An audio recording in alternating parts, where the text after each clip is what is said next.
Ms. Swanson, I understand you have a committee substitute to SB15, is that correct? Yes, Mr. Chairman, I do. Thank you, Mr. Chairman, members. Wait, And, hang on, Valerie. okay,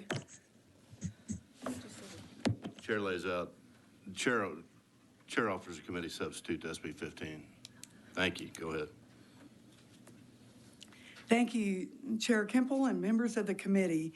I'm honored to bring forward today the Save Women's Sports Act that will codify necessary protections for our college female athletes to ensure their safety, promote fair competition, and uphold the monumental progress of women's athletics that has occurred since the passage of Title IX just over 50 years ago, because our women deserve to compete on a level playing field.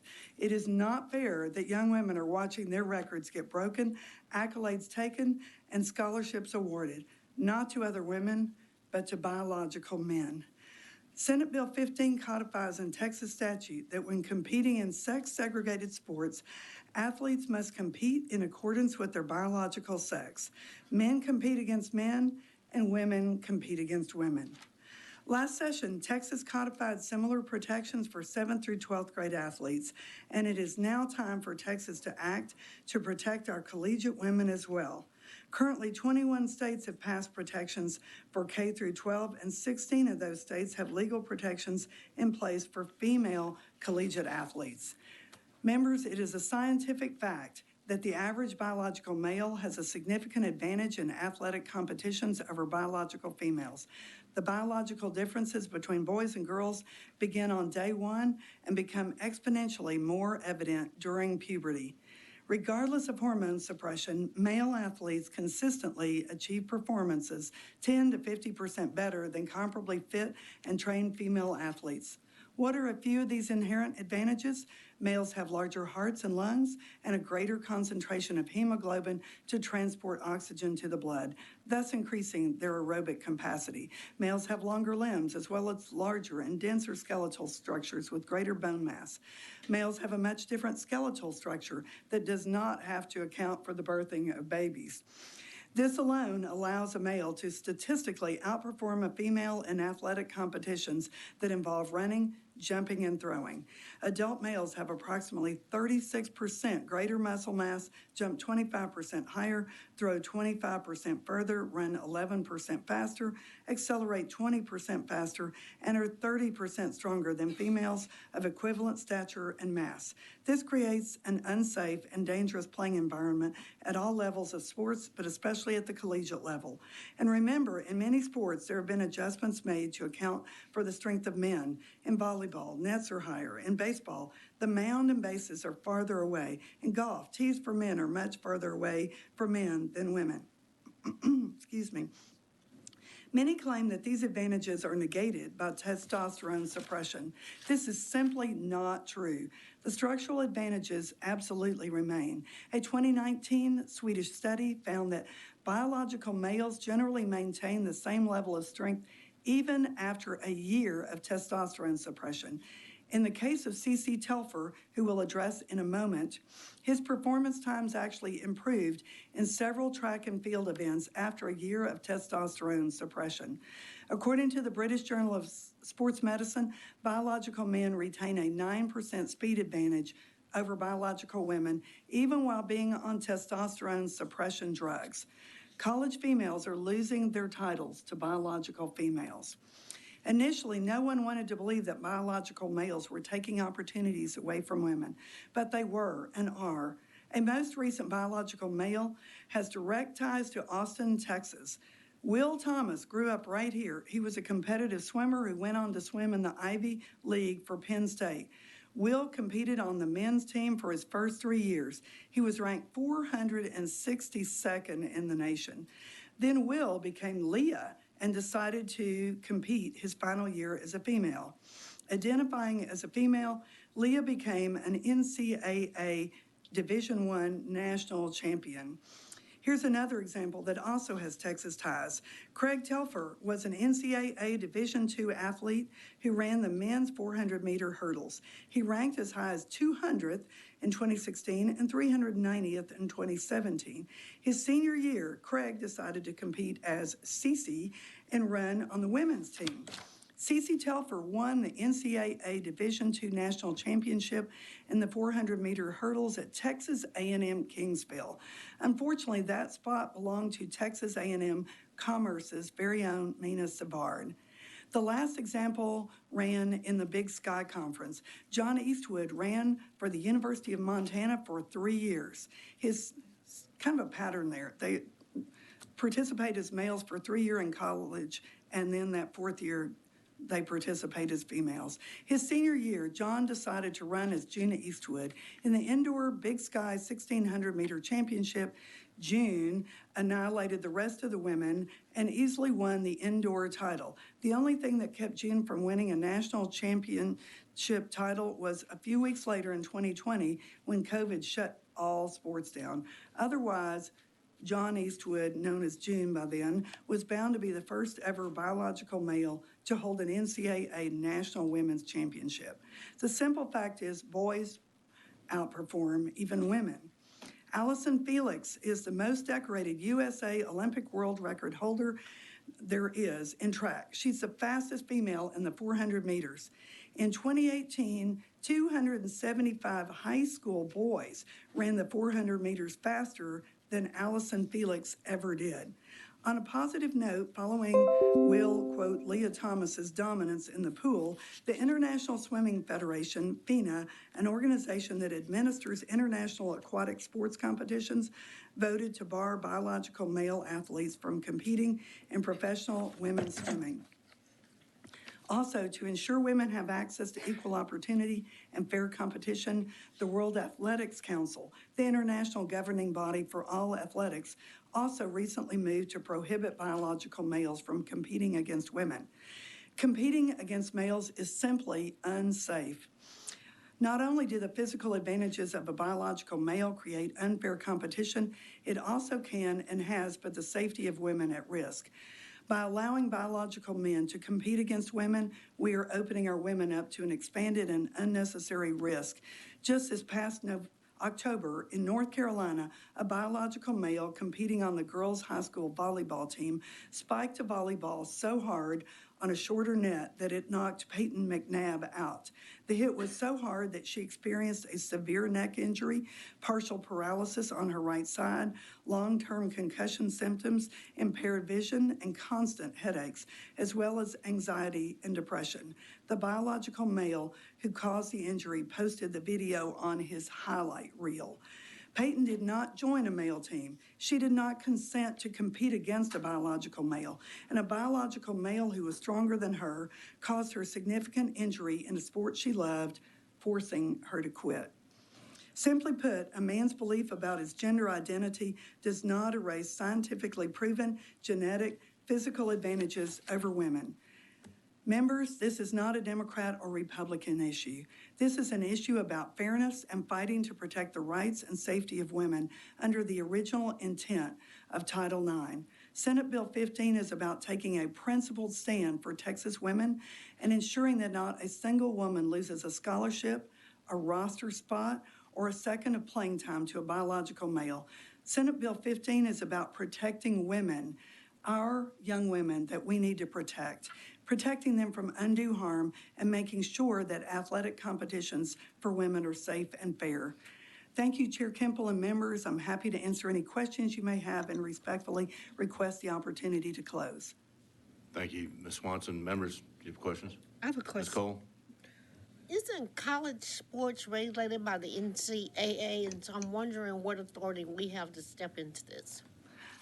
That is a great question. I'm really glad you asked that, Representative Cole. We can regulate what our public colleges do, and we cannot regulate the other colleges. NCAA is allowing it to be decided sport by sport at this point, and we have the right to say who can be on our teams. But what I see happening is around the state, especially after Texas passed HB 25 last time and protected the junior and high school girls, we passed this. It's a trend all over the nation. More and more states are preventing this, and you'll have a situation, I believe, where eventually colleges will not want to play teams that have biological males on their girls' teams. Okay. Thank you.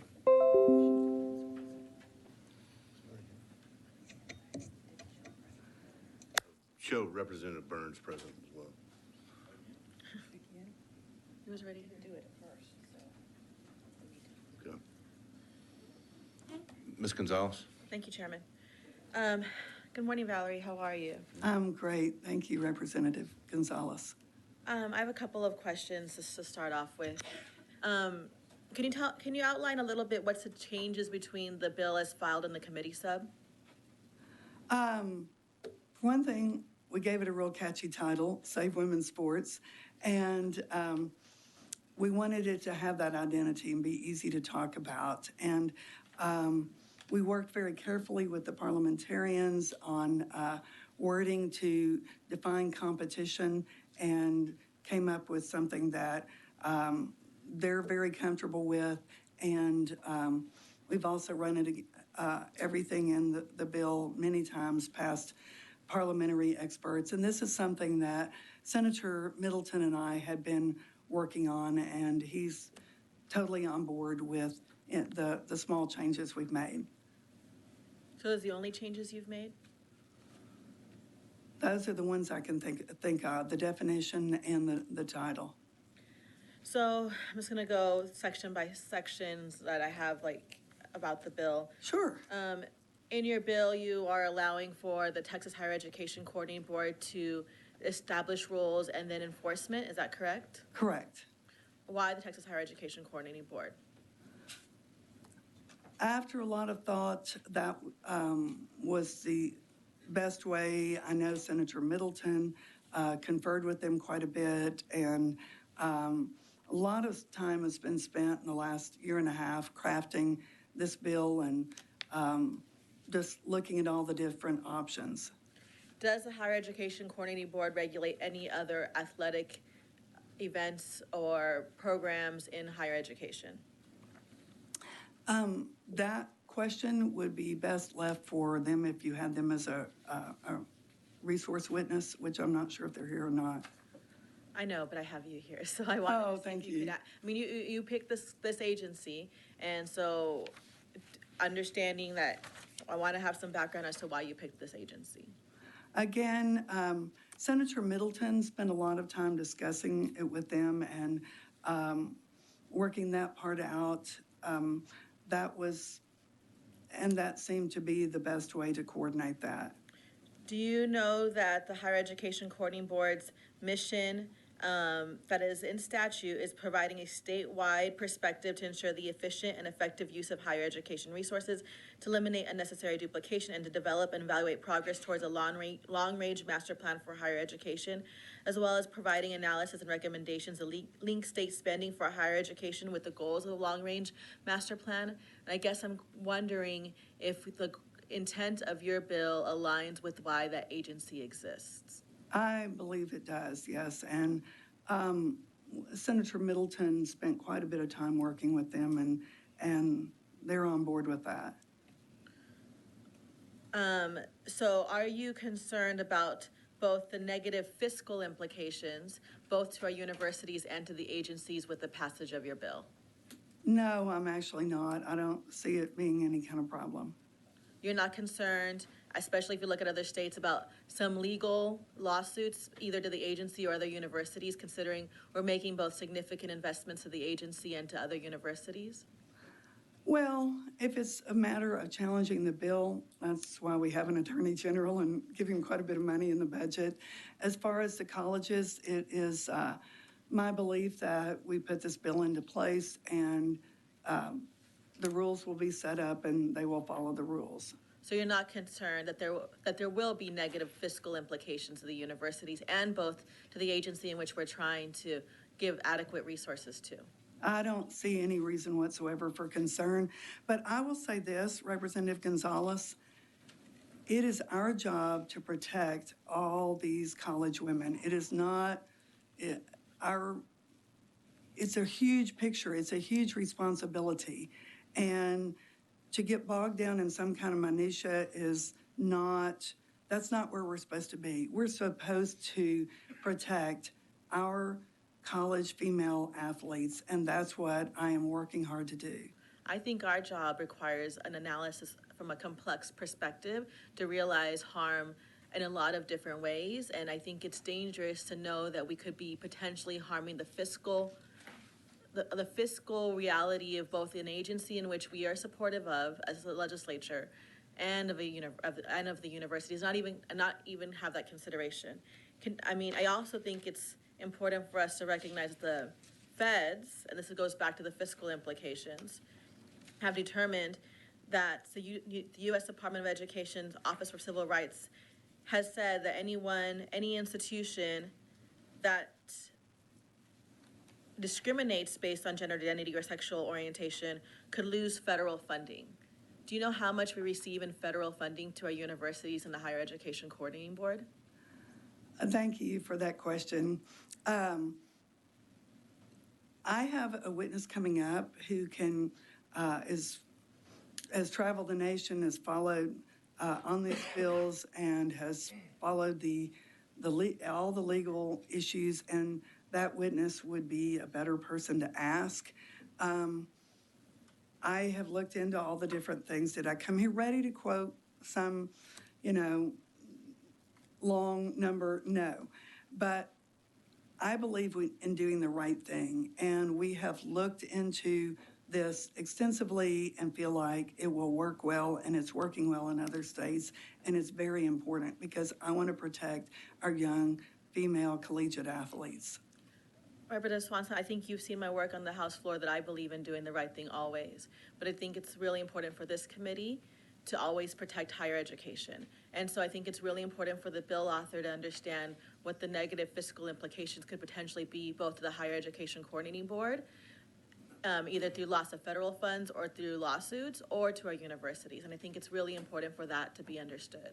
I appreciate that, and I do not anticipate any big problem, and neither do the agencies or the Attorney General's office. And we have not had a problem since my SB15 bill was passed last time, and I don't anticipate a problem this time. But protecting our female athletes in college is worth a fight if we end up having to fight.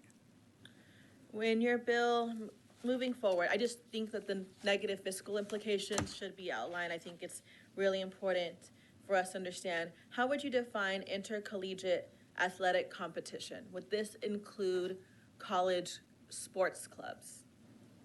I think it is spelled out well in the bill. If you'd like me to go back and read that to you, we specifically cleared that definition with the parliamentarians here and with others who are experts in that area.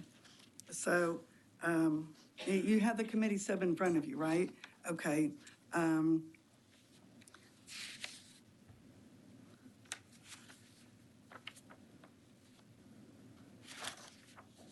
Hold on.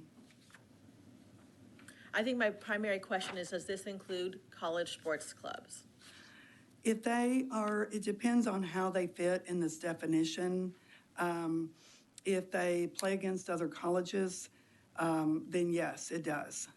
So a lot of clubs do play against other colleges. Right, so in that case, it would, absolutely. We want to protect those female athletes also. Moving on. Do you understand that 1 in 1,000 students is born, 1 in 1,000 people is born intersex? I got a whole section on that if you want me to get it out.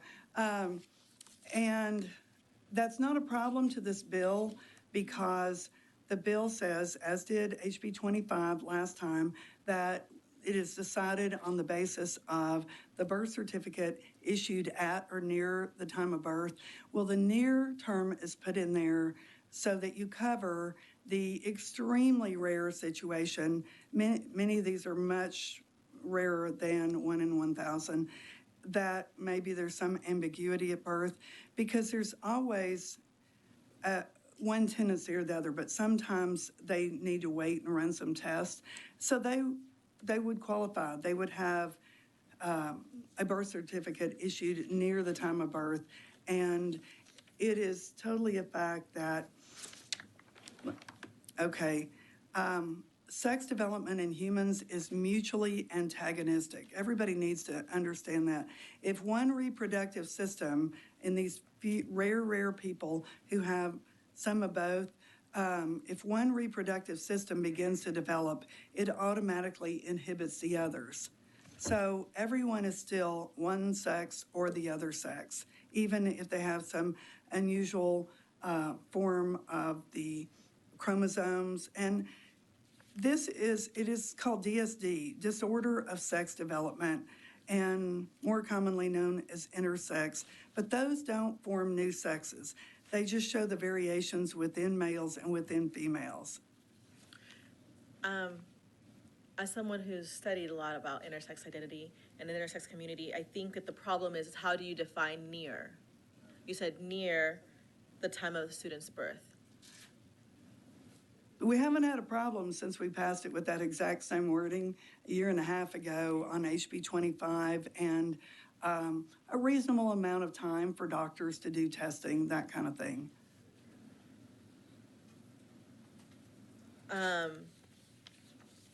Okay. Moving forward, do you know if there's any actual students right now who are transgender identified and participating in college sports in Texas right now? At this moment, there are a number of them around the country. In Texas. In Texas, at this moment, I cannot list any at this moment, but there are other people coming up who would be much better to answer that question. And it's obviously a problem that is increasing and causing problems around the country. So we need to handle that. I think that it would be irresponsible of the legislature not to handle questions, not to handle problems before they become just a massive issue. We look at what is coming and we pass bills to stop there from being a total emergency. And well, to kind of build on that, do you think it's irresponsible for the legislature to pass bills that put our higher education coordinating board or our universities in legal liability? I don't think that this is going to be a problem. I think that's been taken care of. Why do you think that's been taken care of when other states have been sued and other universities have been sued? I will say lawsuits happen all the time, but if these colleges don't want lawsuits against them, then just follow the laws passed by the legislature here and signed by the governor. It seems pretty simple to me. But lawsuits happen happen based on federal laws and federal protections, right? They can, but this does not conflict with any federal regulations. Even though prior court cases have said they do. Not according to anything we've studied. Again, I would refer to upcoming witnesses, especially Representative Barbara Ehart, who from Idaho, who is an expert on that area nationwide and what's going on with the various lawsuits and in the various states. So the only last question I have is regarding the new cause of action. So if a student or parent gets angry at a loss of a sports competition, they could sue who and why? They could sue that college that is allowing that, but there's a lot that goes on before that. You would have a situation where let's say one public school has to play another public school, and they've got someone who everybody from the other school says just changed over. That person, perhaps, as the examples I read, participated 3 years as a biological male and now wants to participate against the women. Typically, that kind of thing has a history. It's well known. So you're going to have one school challenging. It's first going to be coaches and the schools challenging the other school. And then, but if that school chose not to continue to do so, yes, they could get sued, and rightfully so. I'm not sure that's what your cause of action states, just FYI, and I think it's important for us to understand the implications, again, on our universities and higher education coordinators. Well, what I was saying is before it would ever get to a lawsuit, that especially if it's one school against another, then you're going to have a situation where one school would challenge and it would be investigated. They would say, hey, let's see the birth certificate, and it would be hopefully challenged then, but taken care of by whatever league they're in or division, whatever is the ruling body. So a couple last questions. You say you care, and I do too. I mean, about women in colleges and universities. I've worked a lot on protecting women from sexual abuse and sexual assault. I've worked on helping, parents in our universities, people who are giving birth, all those things. So I'm here for the cause to help women, of course, but I also want to help all people. Are you aware of the growing mental health crisis facing all youth, but what we have seen particularly for transgender youth? Certainly, and there are experts who I believe are here today that can address that more, but have read extensively about that. And but no, this bill is not about whether somebody should be transgender. It's not about mental health. It's about fairness to our college athletes, and that's the only focus of this bill. But we know that college sports is a positive for young people to participate in, yes? Well, hopefully, and it ended up not being a positive for Peyton that I told you about. And what about Riley Gaines, who should have been able to win, and the various ones? What about our Texas A&M Commerce girl who got beat by CC Telfer? Like, that doesn't make it fun. That's not right. And this bill is just simply not about what somebody does. It's about fairness and where they need to participate and protecting our female athletes. What about the fairness to our transgender athletes? They get to play. They just need to play according to their biological sex. So there's really not a problem at all there. Well, I think that courts have determined there is a problem, but we'll talk about that more later. Thank you much for answering my questions, Representative Swanson. Absolutely. Thank you. Burrows? Representative Swanson, maybe more of a comment than a quick question. I never could have imagined, 10 years ago when I started, we'd need a bill like this. It seems pretty common Absolutely. sense to me. Right. You have worked really hard as I've seen any bill author. And I want to thank you for working so hard and diligently you. on this policy area. It seems like a very common sense approach, and thank you for all your work on it. Thank you, Chairman. I appreciate that. Burrows, Ms. Howard. Thank you, Mr. Chairman. I want to just go back on a couple of things you said and clarify. You mentioned that there were several options considered before choosing the higher ed coordinating board. What other options were looked at? Oh, that would be a long, extensive story. And again, we decided this was the best way to go. And I mean, just a couple of examples. Who else were you thinking could have done this besides the full board? I guess those would be private conversations between Senator Middleton and many others. So I wouldn't feel Okay. able to repeat that. But thank you for asking. And you gave several examples, I mean, 3 in particular that you mentioned, instances that you mentioned. Sure. In fact, I think you also said there was a pattern here of participating 3 years as a male and then 1 year as a female, but you gave 3 examples. And Right. So do you have any information about how prevalent this is? I would tend to leave that to other witnesses, especially Representative Barbara Ehart from Idaho, and it is becoming more and more prevalent. She can tell you about things currently going on in other states. And What about Texas? again, we have, before it's a total disaster here, we have to look ahead. If we find out there's going to be a water shortage. The legislature doesn't wait till there's no water in the state and then pass bills. If we, any flooding, okay, we don't wait till there's another flood before we spend some money and do flood projects. The coastal spine that Representative Paul has worked on so hard, and there are just so many situations like that that we look ahead, we set policy, and it's the right thing to do, and then we expect our colleges, it's our tax dollars.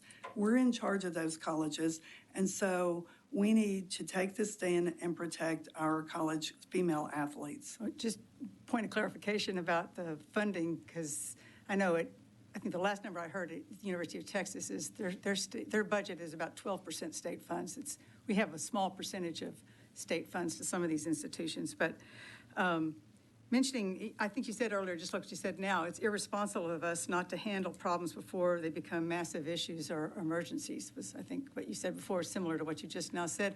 And you just gave examples of thinking ahead about water and that sort of thing.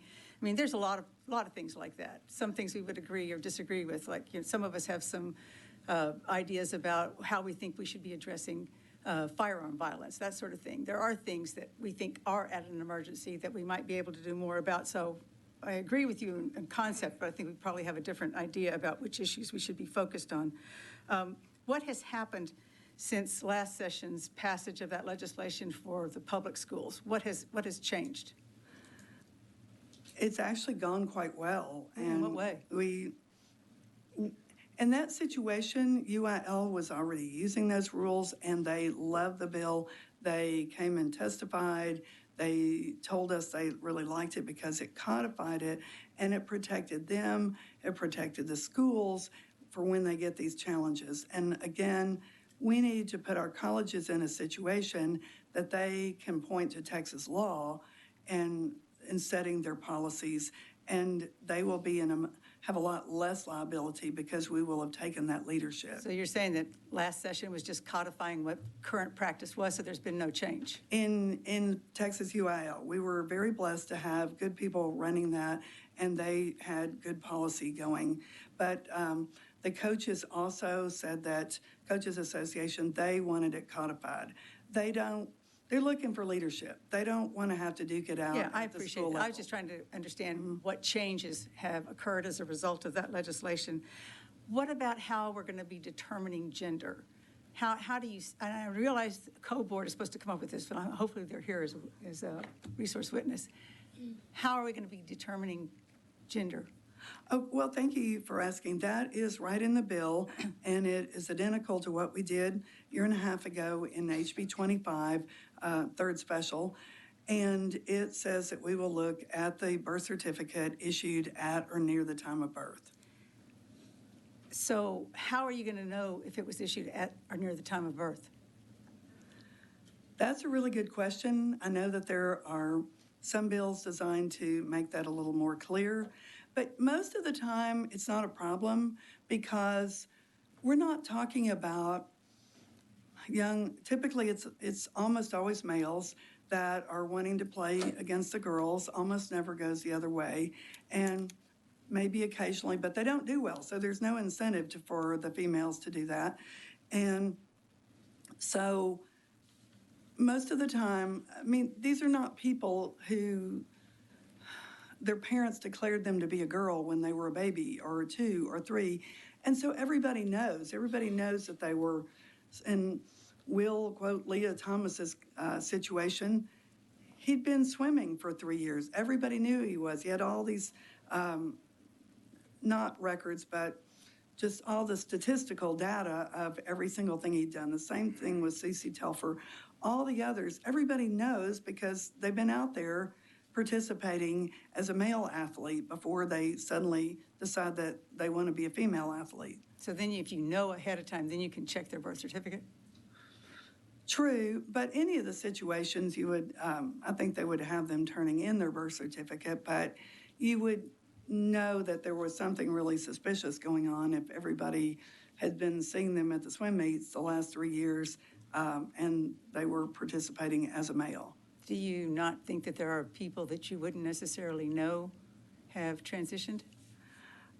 I think that would not happen, especially in elite athletics at the college level, because again, everybody's got a history. They would have to have had their parents claim that they were female from infancy. Otherwise, like it would follow them, especially if they were of any level at all. Everybody can go back and look. If you swim in USA Swimming.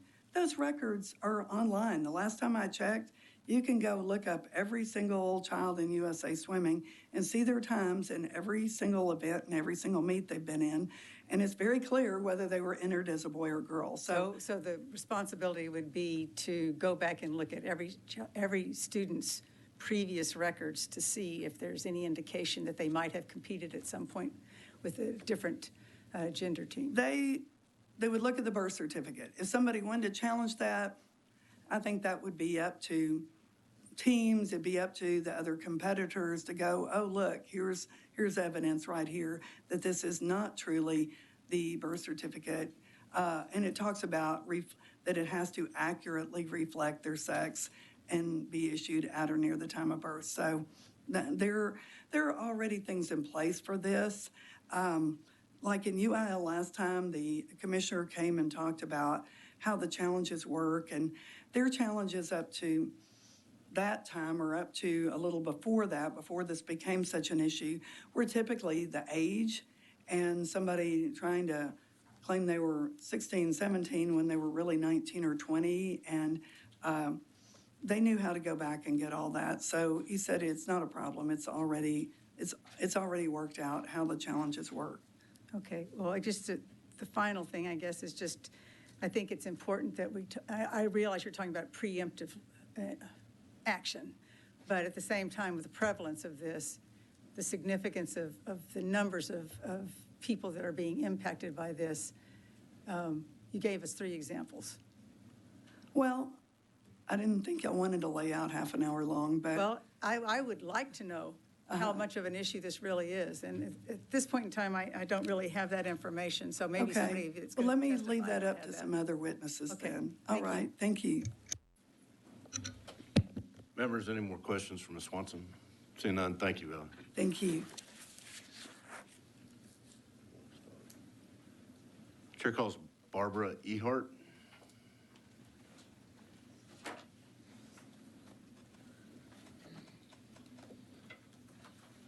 Ms. Ehart, thank you for being here today. We showed you registered as Barbara Ehart, testifying on behalf of, as the Idaho State Representative for the legislation.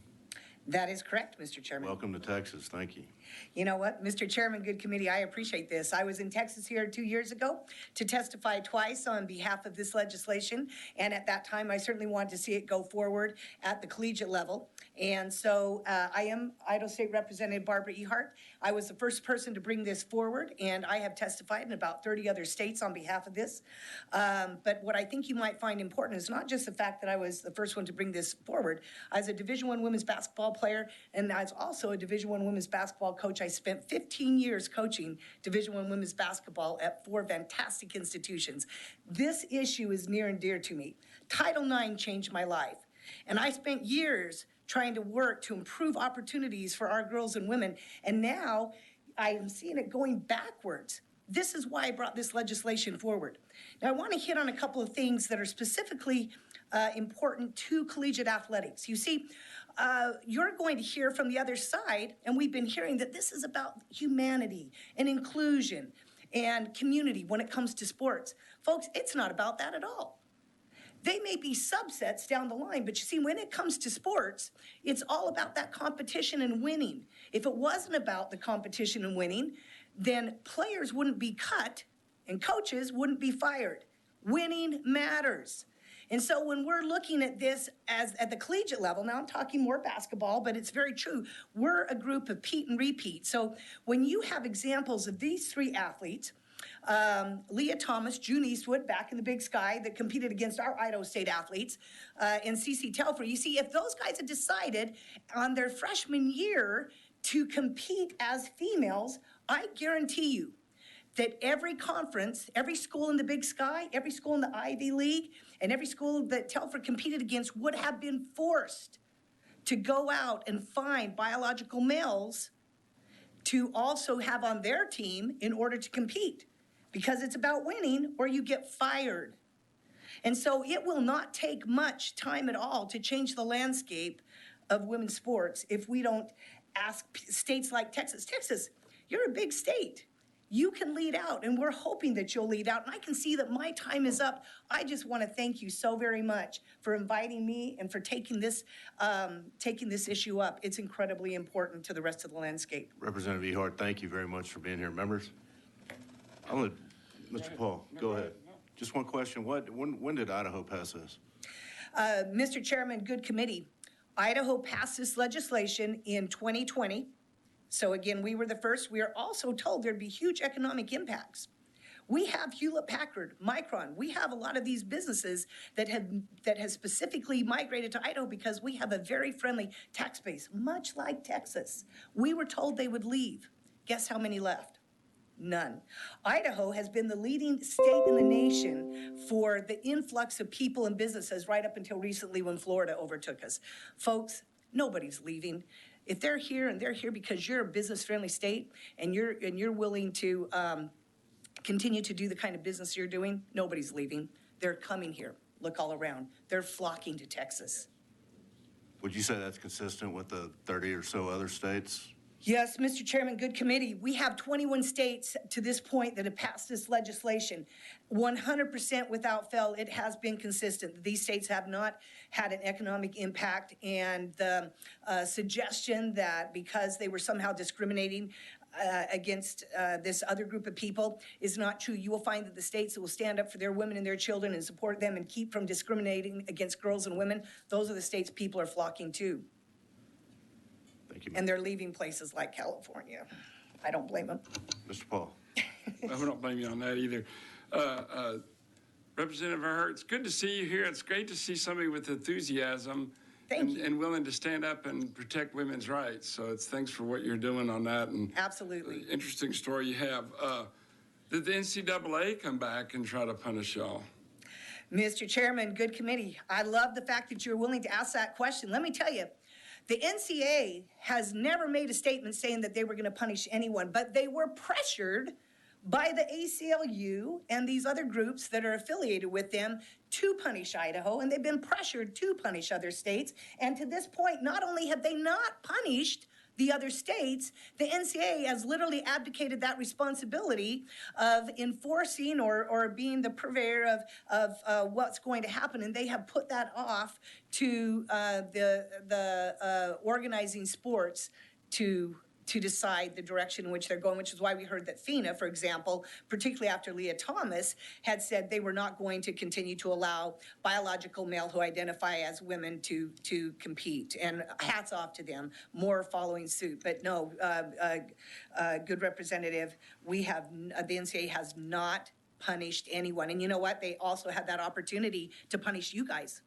Texas just hosted the men's and women's NCAA Final Four, and being a basketball coach, of course, that was very important to me, and the gymnastics championships. They had an opportunity, knowing that you guys passed it K through 12, because they are threatening, when I say they, meaning the ACLU, all levels, they had an opportunity to punish you guys too, and they didn't do it.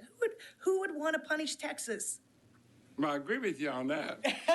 No, the only disappointment I had on the NCAA was that the University of Houston, or my backup University of Texas, should have been in the championship game, but we'll go from there. I agree with you. It was also mentioned that legal action might came. Have the courts, any legal action been a problem in Idaho? Mr. Chairman, good committee. So to this point, with the ACLU, they have threatened to sue everyone. 21 states have passed this legislation. 3 states are experiencing a lawsuit, Idaho being the first. Of course, you know, they have to, see, Idaho is, of course, makes sense that they'd try to make an example of us because we're a smaller state. And so far to this point, it is in the 9th Circuit.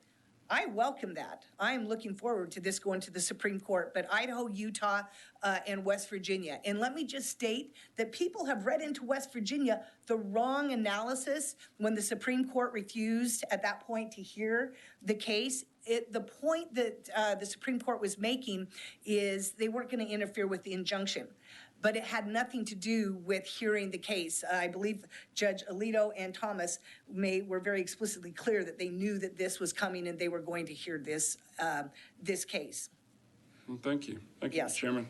Thank you, Mr. Paul. Ms. Cole? Since we're talking about the NCAA, there were recent policy changes last year. Can you explain that to us? I'm sorry, Mr. Chairman, good committee, good representative. You mean the NCAA policy changes? The NCAA. Okay, so and if you need to redirect me, please do so. When you ask that question, I'm assuming that we're talking about policy changes in regards to who is handling things. You know, the NCAA people also misinterpret. They think, oh, the NCAA was the NCAA required that people allow. I'm talking about the National College Athletics Association. Right, and maybe you could give me, maybe I'm missing the point that you're making. I'm truly sorry. Can you kind of give me an example and I will. NCAA adopted a sports by sport approach. Okay, yes, Mr. Chairman, good committee, yes, that's part of what I had mentioned. What they did is they are allowing the governing sport bodies to make the rulings and help dictate. That's why swimming, for example, they're abdicating that responsibility and essentially giving it to the governing bodies of the sports. So they are recognizing a difference between football teams or basketball teams versus rowing and tennis. But this bill, are you aware it just has a one-size-fits-all approach? Mr. Chairman, good committee, it's my understanding that this bill essentially continues to uphold Title IX and the processes that Title IX originally put in, which purported to say that biological males certainly could not compete on a female team, but if there was a team that wasn't offered for females, that they could compete there. That was the intent of Title IX in 1972. And Have so, you talked to the NCAA about whether their rules conflict with this bill?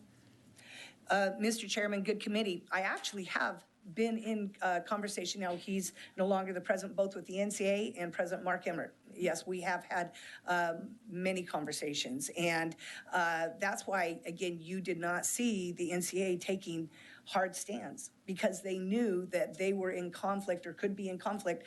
Their governing ability is limited and they cannot and should not interfere with states. They don't have that ability actually to do that. And there is an overseeing body at the federal level that also oversees that. So the NCAA actually has a thin line that they can walk, or must walk rather. I thank you, Jim. Yeah. Members, any more questions? Representative, thank you again for being here. Welcome to Texas. Mr. Chairman, good committee, thank you so much. And I do love Texas. I have a brother that's still here. And I just want to remind everybody, we still have 57 people registered to testify. We go to the floor at 1 o'clock. So at this pace, we're going to have to take a recess and then come back, and no telling how long we'll be on the floor. That could be as late as, I'm not even going to guess at it, but anyway, we'll come back at it. So be patient with us. We understand you do want to testify, and we will take your testimony, but we will have to recess and then come back, just so everybody's clear on that.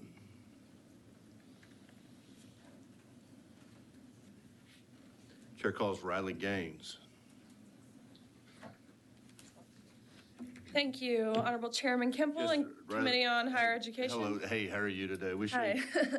Thank you for being here. So you registered as Riley Gaines, testifying on behalf of yourself and IWV for the legislation, is that correct? Correct, yes. Thank you, ma'am. My name is Riley Gaines, and I urge you to pass Senate Bill 15 as to include collegiate athletics.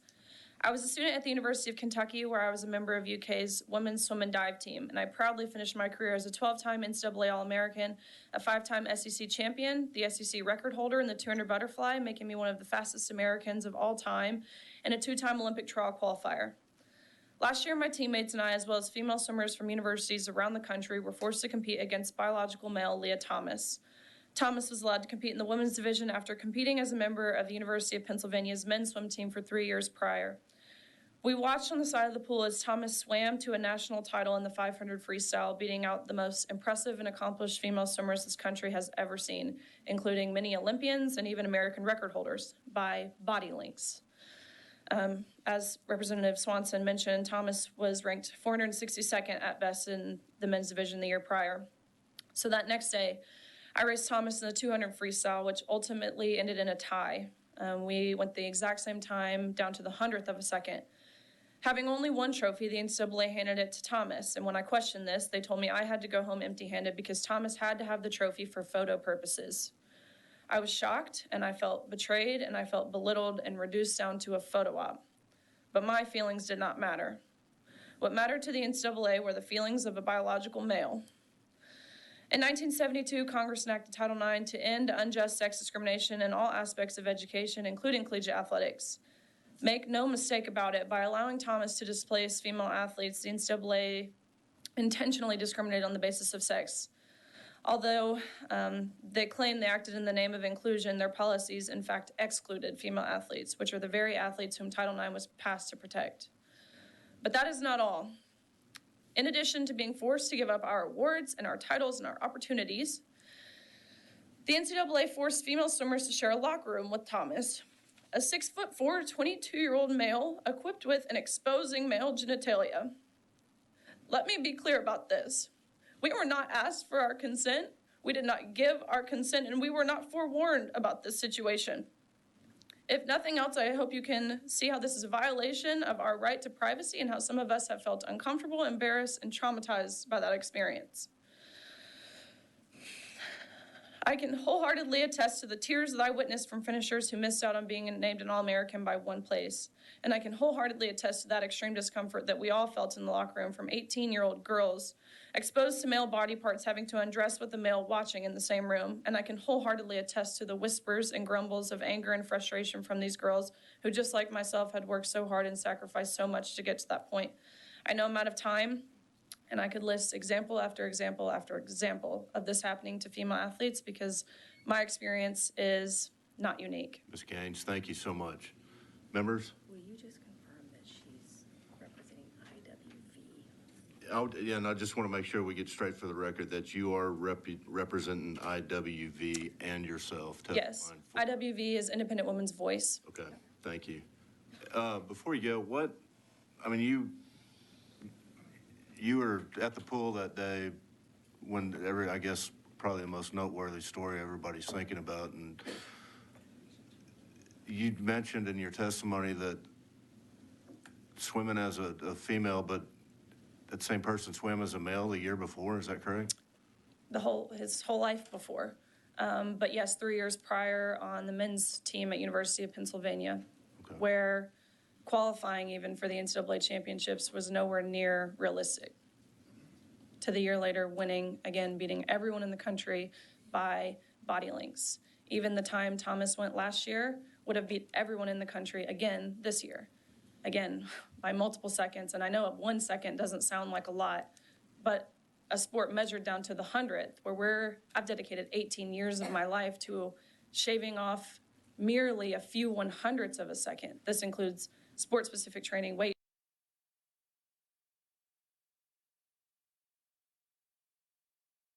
training, your sleep, your diet, not to mention the social sacrifices. There's so much that goes into shaving a 1/10 of a second off. We had someone competing against us who beat the entire country by multiple seconds. Okay. Members? Mr. Paul? Yeah, thanks for being here and going through this traumatic experience. Did you have pressure to be quiet about this? Did the schools or NCAA or media, was there pressure not to say anything and just accept it and live with it, even including having a man in your locker room? Absolutely there was. In regards to the locker room, again, we were not told about the situation. When we were faced with it, seeing it with our own eyes, I immediately left the locker room situation and I went to one of the officials on the pool deck and I said, I understand the guidelines for the meet. The guidelines for the meet at the time were 12 months of hormone suppression. But I asked the official, what are the guidelines for the locker room? And word for word, he responds back, oh, we actually got around this by making the locker rooms unisex, and there's really nothing you can do about it. And so I'm thinking about this, and I'm understanding, of course, what unisex means, which meant that any man could have walked into our locker room. And he just told me I had to smile, step aside, and be kind and inclusive at the expense of my own experience, at the expense of my fairness, my safety, my privacy, my dignity. But in regards to the silencing, yes. The NCAA explicitly, and I have screenshots of what they've said to coaches, administrators, the host reps at that meet at Georgia Tech, telling them they are not allowed to speak out. If they do, there will be retaliation. Leah Thomas's teammates I've talked to at great lengths, they were told, they were forced every week to go to mandatory LGBTQ meetings to educate themselves on how just by being cisgender, they were oppressing Leah Thomas. When they sent an email to their administration expressing their discomfort in the locker room, their administration, and again, I swear I have a screenshot of it, their administration responded back with, if you feel uncomfortable seeing male genitalia, here are counseling resources that you should seek. When their administration told them, you are not allowed to take a stance because we have already taken your stance for you. You will not get into grad school. You will lose your friends. You will never get a job. You'll lose playing time if you speak out. They were told if they happen to use their voice and any harm whatsoever comes towards Thomas's way, whether that be physical harm, emotional harm, mental harm, then they are solely responsible. So these girls were emotionally blackmailed. They're terrified. They see what happens to me when I go to San Francisco State and speak something as simple as my real life lived experience and how it's unfair. Again, nothing opinionated about it. What we're looking at on the paper, how this was not a lateral movement by Thomas. I was ambushed, I was attacked, I was held for ransom for 3+ hours by protesters who didn't want me speaking that voice. So it seems as if I've been this lone voice and face behind this, but I promise you, I speak for 95+% of us.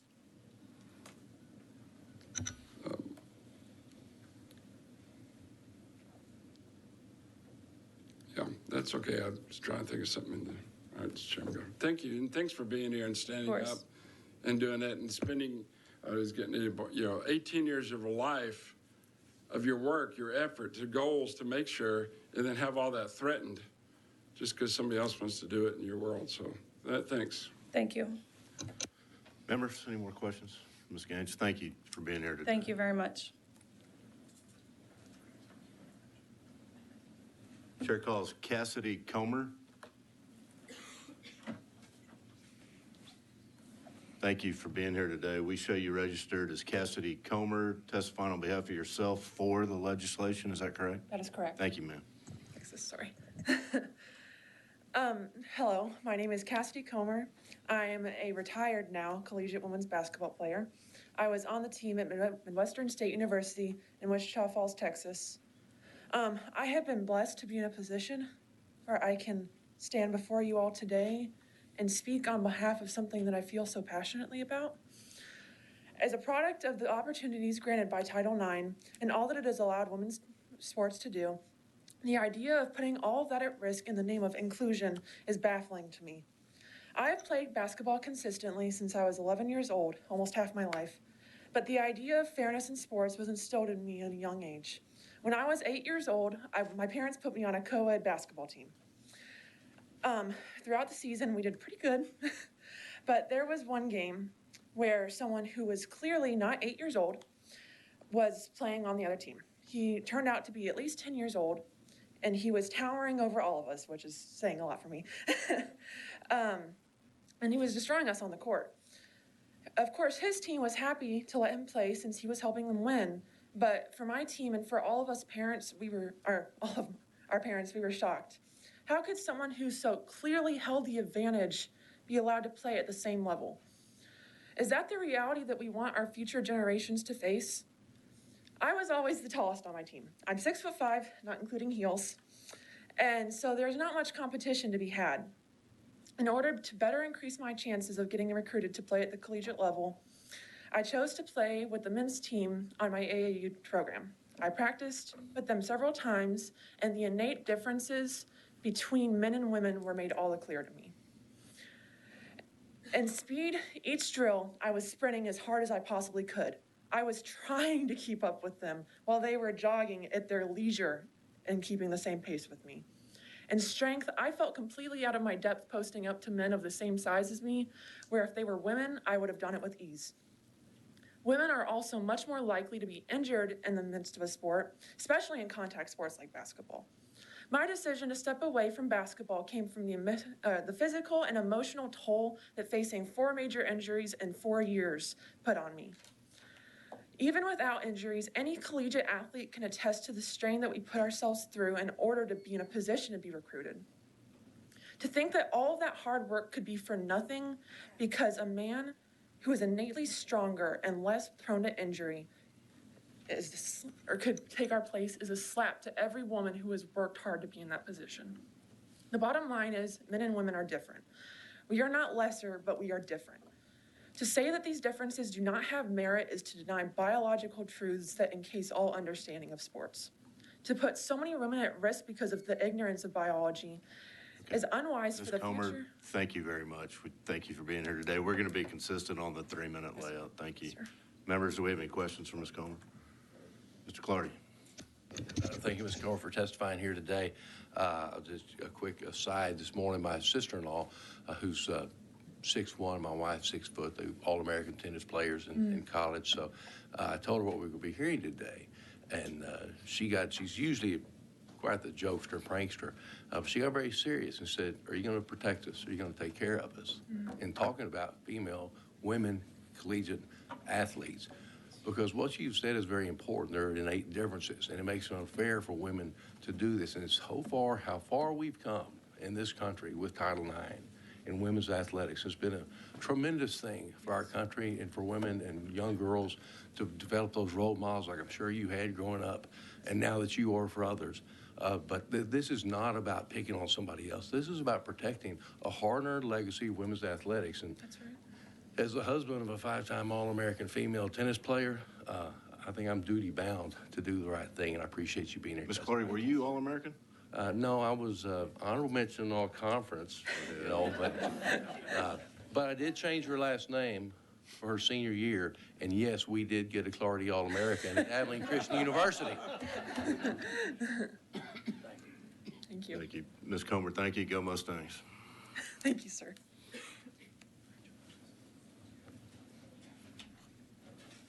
Chair calls Robert Fawcett.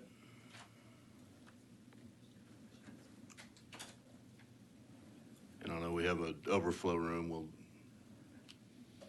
Robert Fawcett.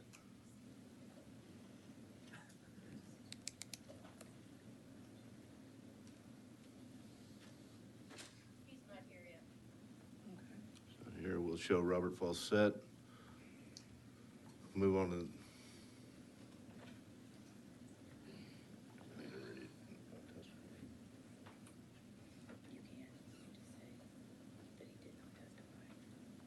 So Robert Fawcett, registered to testify on behalf of himself and Save Women's Sports, wishing for the legislation, did not testify.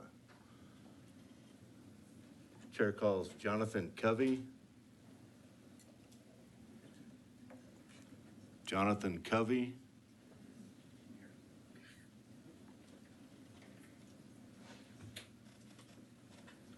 Mr. Covey, we show you registered as Jonathan Covey, testifying on behalf of Texas Values for the legislation. Is that correct? Yes, sir, Mr. Chairman.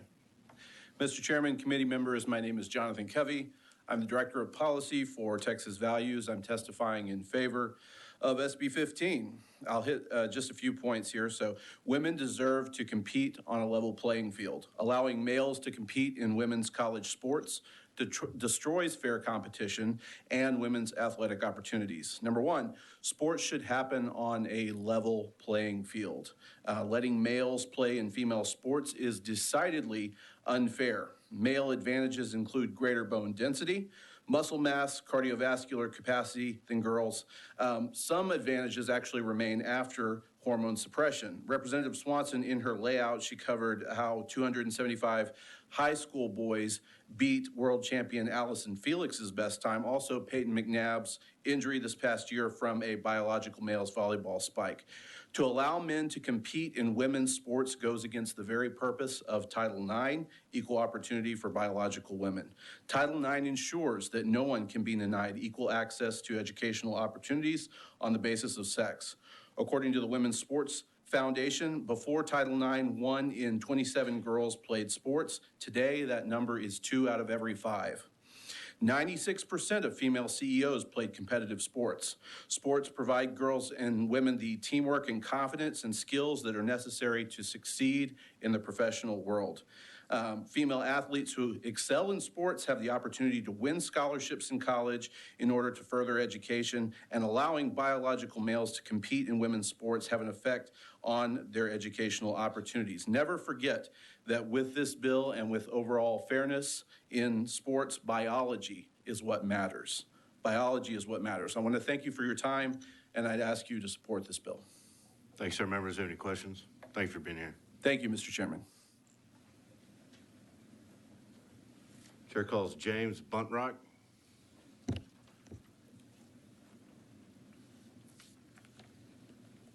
Thank you for being here. We show you registered as James Buntrock, testifying on behalf of yourself and Texas Pastor Council for the legislation. Is that correct? That's correct. Thanks, sir. So I'm Pastor James Buntrock, speaking on behalf of the Texas Pastor Council, made up of hundreds of pastors who represent hundreds of thousands of Texans. I'm here today to speak in favor of Senate Bill 15. Almost 2 years ago, we were here talking today about the same issue, about whether or not it was appropriate, reasonable, safe, or fair to have biologic males competing against biologic females in physical sports, facing the same consideration at the collegiate level today. And what was true then is true today. The issue of men pretending to be women and being allowed to compete against real women in college sports is a sad testament of just how far our society has drifted away from God. This has never been an issue about the validity of co-ed sports. Senate Bill 15 defends against the godless and extreme political agenda of those attempting to undefine God's created design. This is an attack on women and basic moral values that this nation was founded on. In order for this ideology to succeed, it requires that all affirm and pretend against the obvious biologic truth. And this is an impossible task because in all this pretending, they're fighting against the laws of nature and that of nature's God, where true fulfillment is found. God made them male and female. Now we hope that trans victims will recognize God's truth and break out of this destructive behavior.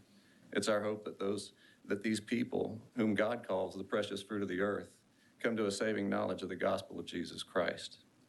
If people want to pretend, they can pretend, but we as a society should not be made to pretend with them. We will not pretend that it is appropriate, reasonable, safe, or fair to have men compete against women in college sports. And we are confident in the character and principles of the majority on those on this committee, and simply want to communicate that we stand with you in the passage of Senate Bill 15 and ask that you send it to the full House for passage. Fear God, not man. Thank you, sir. Members, do we have any questions? None. Thank you for being here. Thank you. Today. Chair calls Mac Beggs. Mac Beggs.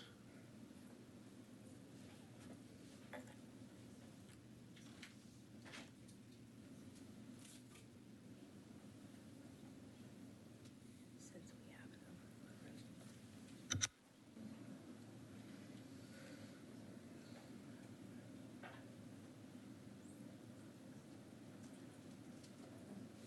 And I'll say that since we have an overflow room as well, I will start showing who's on deck and up after that as well. We'll wait another second for Mac Baggs. Next up will be Stephanie Bercu, and then after that will be Megan Behoon. Mac Baggs, we'll show Mac Baggs registered to testify on behalf of himself against the legislation, not testifying. Chair calls Stephanie Bercu.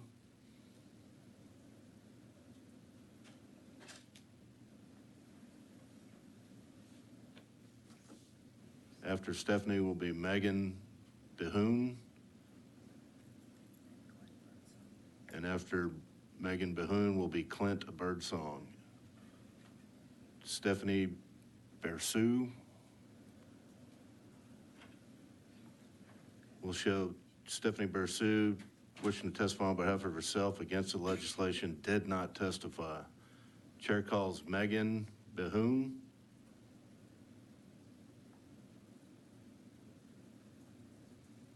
Megan Behoon.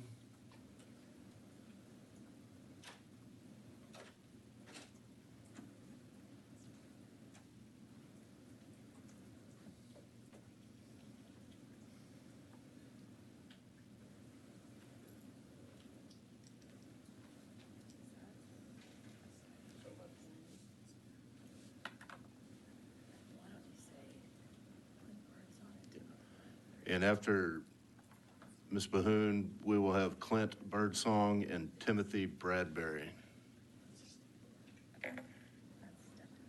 Okay, we will back up.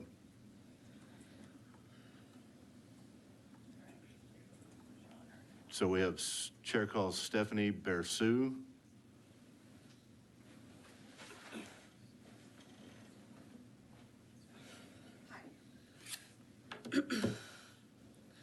We show you registered as Stephanie Bersu, testifying on behalf of yourself against the legislation. Is that correct? Yes, Thank you. and also Mac Beggs walked in the door with me. Good morning. My name is Stephanie, and I'm here to speak in opposition of SB15. I grew up with the notion that anything boys can do, girls can do better. I was raised to believe that the only thing standing between myself and any goal was my belief in myself, my determination, and hard work. I grew up watching The Quarterback Princess. It is hard to sit here in the Capitol today where individuals are spouting the unsubstantiated fear that women competing with men is dangerous. The idea that women need protection from men in sports, and yet at the same time not asking to stop women from participating in football or any boys' sports if a woman's alternative is not available, is ridiculous.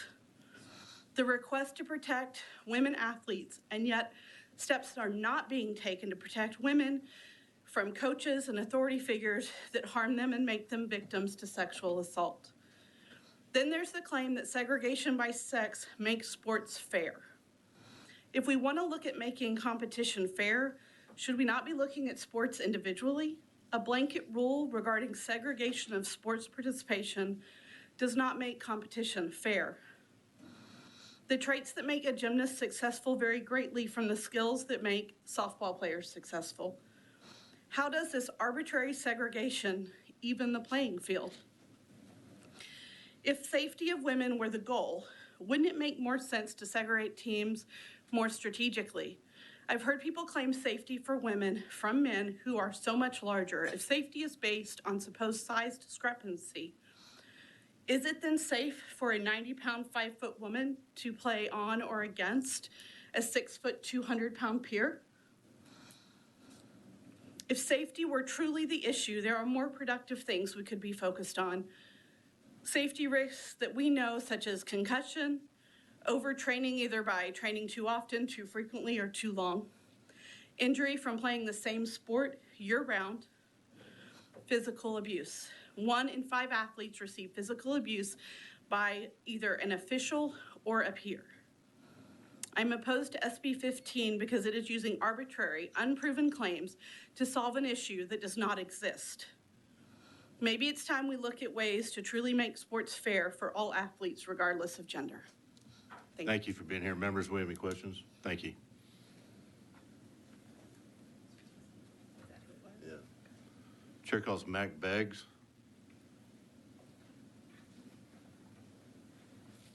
Thank you for being here. We show you registered as Mac Beggs, testifying on behalf of yourself against the legislation. Is that correct? Yes, sir. Thank you. My name is Mac Beggs, and I am testifying on behalf of myself against SB 15. I'm a transgender man who grew up here in Texas, and some of you might know me as the champion of 2 state wrestling championships in the women's division. I wanted to wrestle on the boys team as the boy that I am, but I was forced to compete against girls under UIL's discriminatory and unfair rules. When my story made national news, many people thought I was a transgender girl who was assigned male at birth.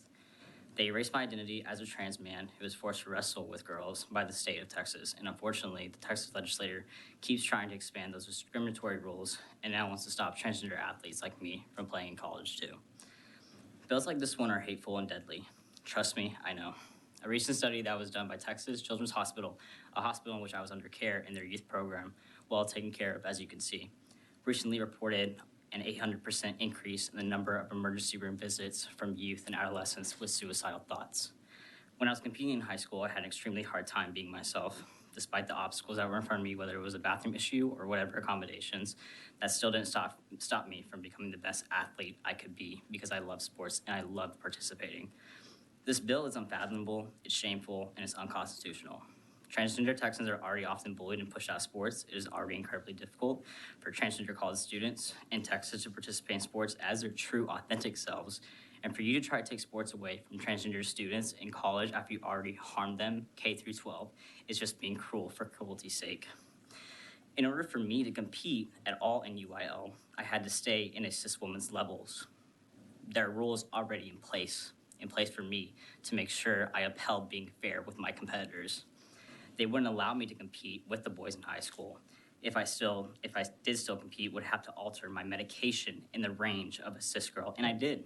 I did everything that I could to be fair. I thought about my competitors more than I did myself. As an athlete, I personally care a lot about fairness and competition. I worked hard to earn my state championship titles, just as every other athlete earns their place on the field, or mat. But these bills don't help competition, they hurt it. My college wrestling was governed by the NAIA and USA Wrestling. There is no room and need for the Texas legislature to interfere with college sports, and this bill will make things so much worse. Being a student athlete is tough, and being a transgender student athlete is even harder. Even at a supported college, I had teammates and competitors who didn't value or respect who I am, but I kept fighting because I love my sport and I love who I am. Don't be on the wrong side of history. Whether you ban transgender Texans, strip away our health care, or push us into the shadows, we'll still be here. I will still be here. To all the trans students and trans student athletes younger than me, please hang in there and reach out for help, because we will not stop fighting for you, and we will not let this body legislate us out of existence. I please beg you to oppose this bill and stop attacking us. Members, questions? Ms. Gonzalez? Thank you, Chairman. First off, thank you for your courage and sharing your story. I just guess I have one question. Can you expand a little bit about how the passage of the last legislation threatened your safety and your health and the folks maybe you saw around you? And with this passage of this bill, what do you think the implications could be as well? It's been very hard. I've had kids reach out to me scared, terrified of whether it's because the law is going to prevent them from participating, but they're mostly scared about the kids and the coaches and people that they don't know who are going to harm them. That's what happened when I went to college. I was harmed because no one would talk to me, and there was individuals that actually purposefully injured me because they disagree with who I was. But because I stood up for myself and I stood up to my coaches, I stood up to those people, they never addressed me again. And I just want to give that power back to these kids because they deserve it. They deserve to be themselves. Thank you so much. I appreciate your courage. Thank you, Mary Gonzalez. Call Megan Bahoon up, but also say that Clint Birdsong and Timothy Bradbury are on deck. You didn't have Megan Bahoon No. already? Maybe that was something. All right, the chair calls Megan Bahoon. And while she's coming up, we're also going to call Clint Birdsong, Timothy Bradbury, I'm sorry. All right. Megan, we have you down as Megan Bahoon. You're here to represent yourself, and you're against the legislation. Is that correct? That is correct. All right, proceed. Good morning. My name is Megan Bahoon, and I'm here representing myself in opposition to Senate Bill 15. I'm a parent, a nonprofit education professional, and a non-binary Texan. As this bill made its way through the Senate, testimony was heard regarding the harms that banning transgender and gender-expansive athletes from collegiate sports would cause. The statistics regarding what the reality of participation in sports looks like for trans athletes and how justifications for bills like this largely rely on scare tactics, stereotypes, and unwarranted claims that transgender women have a physiological advantage over cisgender women. No doubt you will hear more such testimony today. Important information that we continue to repeat each year bills like these return to our legislatures. Each of us are only given 3 minutes to plead the case for respect for our humanity and dignity for our children, siblings, family, friends, and fellow Texans. A short amount of time to tell each of you why you should not continue to debate our existence and validity as if we are not in the room. Sports are a major part of collegiate life, a social experience as much as an educational one, and denying categorical access to any group of people is unconscionable. Transgender athletes have always been among competitors, with multiple athletic associations, the NCAA, the International Olympic Committee, professional and amateur sports leagues allowing open participation since at least 2004. In that time, cisgender athletes have continued to compete and excel. However, policies and bills like Senate Bill 15, generally referred to as transgender sports bans, can do substantial harm to mental health, well-being, and the lives of transgender athletes and non-athletes alike. Participation in sports based exclusively on one's biological sex, defined by legislators as sex assigned on a birth certificate rather than scientific evidence, medical guidance, or individual identification, sets arbitrary guidance that ignores inherent variability in the bodies of athletes of the same sex. We don't ban taller women from basketball for simply being taller than average. What these arbitrary guidelines do accomplish, however, is forcing trans athletes to choose between playing sports and living and competing authentically as themselves. This contributes to the hostile environment our youth and young adults find themselves in, at a time in their lives when they are most vulnerable. You aren't protecting Texas women voting to move this forward out of committee. You are voting to harm many Texans with no discernible benefits. Please stop these discriminatory legislative debates on our humanity. Stop harming our communities and trans Texans with these public debates on our dignity. The U.S. Supreme Court has already held in Bostock versus Clayton County, Georgia, that discrimination based on sexual orientation and gender identity should be prohibited, explicitly stating that students should be able to learn without worrying whether they will be denied access to the restroom, locker room, or sports. Please do not allow this bill to pass out of committee. Thank you. Members, thank you for being here. Thank you. Chair calls Clint Birdsong.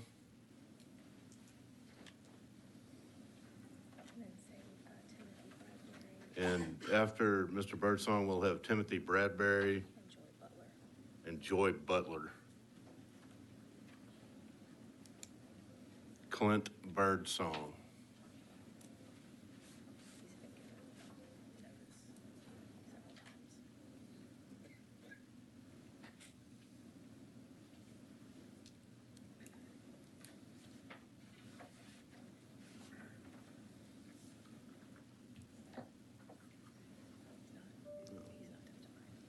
Okay, we'll show Clint Birdsong registered, testify on Human Rights Campaign against the legislation, not testifying, did not testify. Chair calls Timothy Bradbury. And Joy Butler and Vanessa. Following Mr. Bradbury, we'll have Joy Butler and Vanessa Kanault. Mr. Bradbury, thank you. We show you register as Timothy Bradbury testifying on behalf of yourself for the legislation. Is that correct? Yes, Mr. Thank you, sir. Chairman, members of the committee. I'm not a sports guy, but I grew up in Alabama and got to Texas as fast as I could. Took me 23 years. Had to come here on the University of Texas. But there's something that I learned from my mama. I learned how to respect women. I learned from her example. I learned from her words. And to deny a woman who is the best in class, the best in her athlete, to deny her a win because she has to compete against someone who is made, biologically created with superior properties, let's say, superior athletic abilities. I have heard today that these people these men, or men who said they were women competing against women, that they may have been in school a couple of years or 3 or something. To me, we have a word for that when you change your identity in that way. It's called fraud. It's fraud. That's what it is. You're fraudulently taking away someone else's victory or scholarship or whatever, because maybe because you meant to. I don't know. So I am for this legislation. It makes perfect sense to me for men who are created as men to compete in those kinds of sports. I'm not talking about co-ed or whatever, but those kinds of sports where every little bit of edge you can get matters, that they should be competing against men, and women competing against women, and you shouldn't mix those two together because it's unfair. It's against nature. And my mama would be appalled if she were here today. She's in heaven. God bless her soul. Thank you. Ms. Bradbury, thank you, members. Thank you for being here, sir.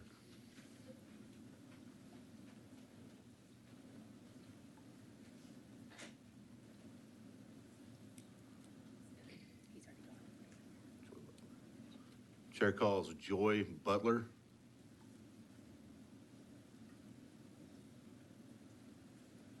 Following Joy, we'll have Vanessa Canaholt and Molly Carnes. Chair now calls Joy Butler.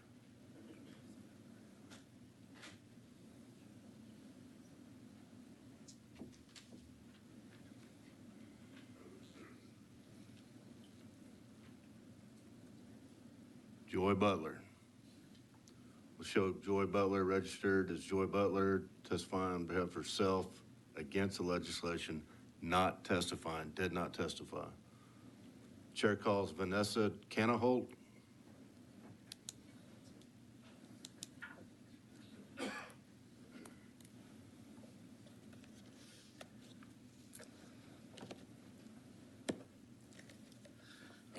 Thank you for being here. Did the best I could with that last name. We'll show you, and pronounce it, please? Yes, my name is, it's kind of hard. My name is Vanessa Canaholt. Canaholt. So have you show you registered as Vanessa Canaholt, testifying on behalf of yourself against the legislation. Is that correct? That's correct. Thank you. And I appreciate your efforts to pronounce my unique last name. My name is Vanessa Canaholt, and I represent myself as a transgender non-binary athlete. I oppose SB15, a bill which prohibits transgender, non-binary, and other gender non-conforming university students from participating in sports. Plain and simple, that's all this bill does. With no alternative for trans students to participate in their own sports leagues. I'd like that to be pointed out. The imaginary debate around trans people in sports reminds me of an ABC Sports broadcaster, Jimmy the Greek Snyder. As I look around, I see some faces that might be able to remember Jimmy the Greek Snyder, who in 1988 made the astonishingly racist and foolish assertion that black people have an unfair advantage in sports because their unique thigh shape, and that action was needed or there'd be no place left for white athletes. Needless to say, the resultant uproar ended Jimmy's career. Imagine the outrage of a bill authored in any state house today proposing racial segregation in college sports. Although it wouldn't surprise me if the authors of this bill have black student athletes as their next target after trans people. Yet, the exact same junk science, echo chamber findings, coached, no pun intended, testimonies, and imaginary patterns of unfair advantages are what is used to write anti-trans sports bills today. I have 25 years of experience in competitive rugby union, the last 5 years of which I was out as gender fluid. My gender, and I still compete today in over 35 games. My gender is masculine and feminine. I take no hormones and I'm not in transition. Ironically, I am the physical embodiment of the grotesque stereotypes you've heard today used to ban trans people from sports. Yet it would never occur to me to play women's rugby. It would never occur to a gender non-conforming person, a non-binary person, to compete in the sports opposite on their birth certificate because they haven't taken hormones. There are cis women in rugby who are absolute powerhouses. This bill is preposterous. The same people who reduce trans women to biological males frequently count them as women when they download transgender pornography, a category in which Texas ranks in the top 12 of all states. Trans people have always been here around the world since the dawn of humanity. You cannot legislate us out of existence, and we won't comply with your laws. Thank you for listening today. Thank you for being here. Chair calls Molly Carnes. After Molly, we'll have Liz Case Pickens and Cindy Castilla. Chair now calls Molly Carnes.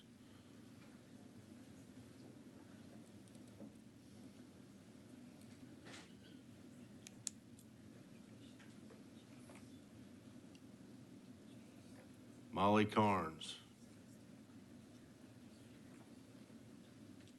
Followed, after Molly, we'll have Liz Case Pickens and Cindy Castilla.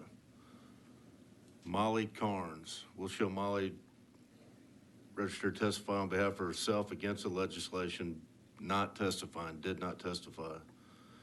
Chair calls Liz Case Pickens. Thank you for being here today. We show you registered as Liz Case Pickens, testifying on behalf of yourself for the legislation. Is that correct? That is correct. Thank you, ma'am. I'm a mother of 3 granddaughters who are athletes. Title IX was passed 50 years ago, which I'm so thankful for because it gave them the opportunity to participate in sports. But on Biden's first day, his executive order changed the purpose of Title IX from protecting women to destroying their opportunities. I'm very thankful that these challenges were not happening when my girls were in school. I would have been worried for their safety and for their privacy.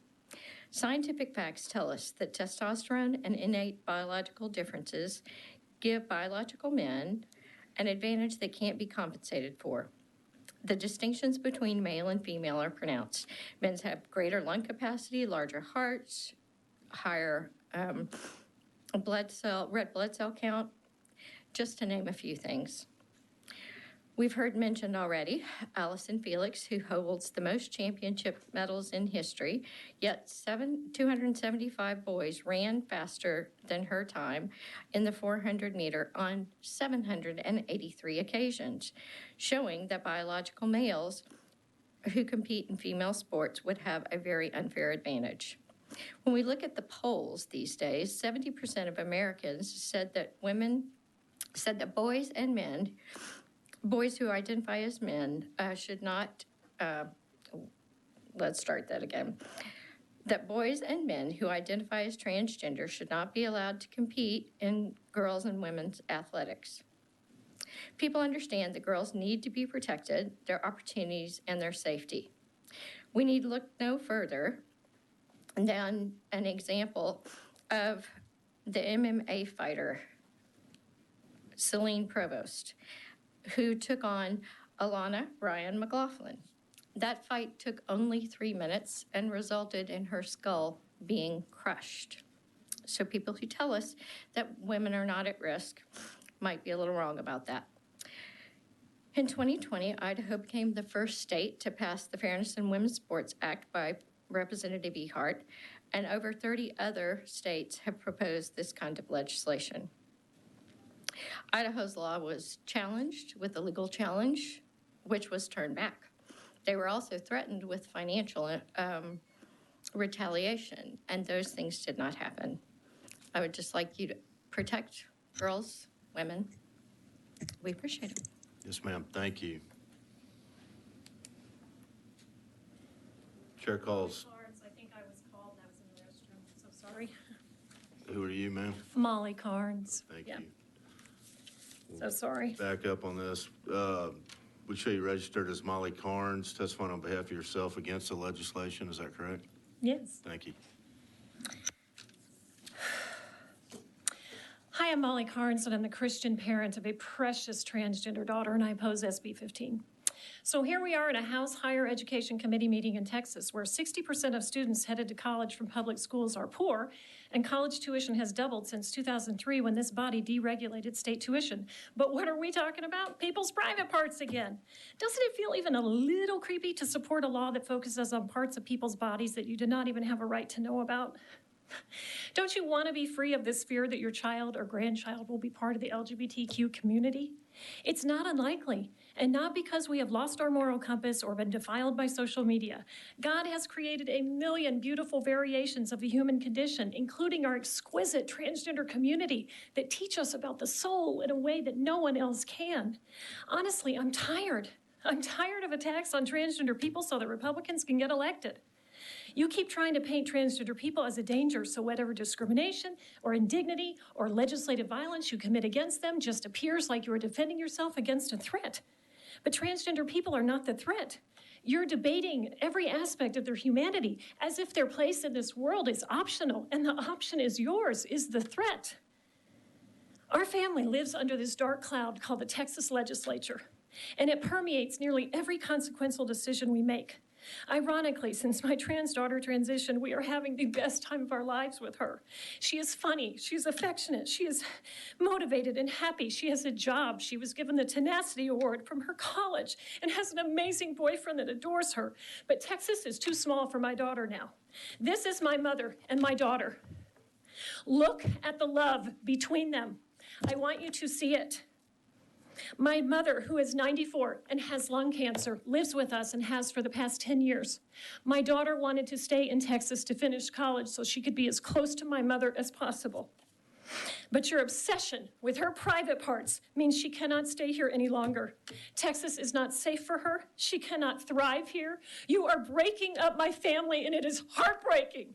We are a fourth or maybe fifth generation Texan. But you have objectified her to the point that she has lost her rights and protections under the 14th Amendment. Lawmakers who apply a hierarchy of value to the human body are dangers to democracy. I urge you to focus on higher education and higher aspirations. Thank you for being here. Thank you. Chair calls Cindy Castilla. And following Cindy Castillo, we'll have Mary Castle and Jerry Shanto.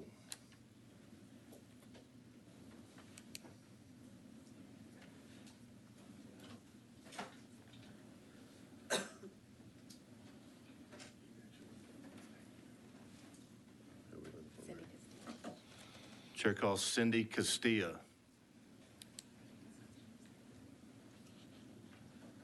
Followed by Mary Castle.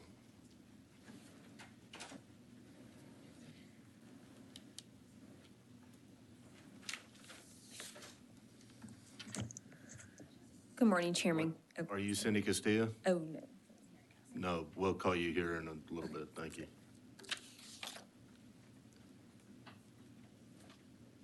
Cindy Castilla. We'll show Cindy Castilla is registered to testify on behalf of herself in Texas Eagle Forum for the legislation, not testifying, did not testify. Chair now calls Mary Castle. Show you registered as Mary Castle, testifying on behalf of Texas Values Action for the legislation. Is that correct? Yes, sir. Thank you. Good morning, Chairman Kimple and members of the committee. My name is Mary Castle, and I'm testifying in favor of SB 15. Now, Texas Values has been the leading organization in Texas the past 2 years in seeing legislation get passed to protect women and girls from having their chance of victory and opportunity stolen by men playing in their sports. And in January, I rallied for 2 hours with 40 women athletes ranging from high school to Olympic medalists in San Antonio, Texas, outside the NCAA convention. Their stories were astounding, and hopefully you'll hear some of their stories today. Texas is on the right track in having the Save Girls Sports Law already in place that protects girls' sports in grades K through 12, but the work is not finished. As you heard today, many things can be lost, including name and likeness revenue, scholarships, championships, and even a future career. In fact, this is what Title IX was created to protect. And when Congresswoman Patsy Mink, who passed this in 1972, presented this idea, they almost exempted women's sports out, but thankfully it was kept. Now, the number of men competing in women's sports is increasing exponentially. Some report that there are a number of 50 men competing in women's sports, and you even heard testimony today from Mac Beggs that there are transgender athletes here in Texas. And let's not forget that the opportunity for women to play sports is already slim, as only 40% of teenage girls participate in sports, and 90% of colleges are failing to offer athletic opportunities that are proportional to women's enrollment. And the problem will only get worse with the Biden administration moving forward with a legally and illogically incorrect redefinition of sex in Title IX. Now, I gave you a handout that shows a letter that Texas Values signed on to with 28 other politically diverse organizations to Secretary Cardona about the incorrect action of the Department of Education to overstep Congress and propose a rule allowing men and women's competition and men and women's locker rooms. And you have copies of that letter.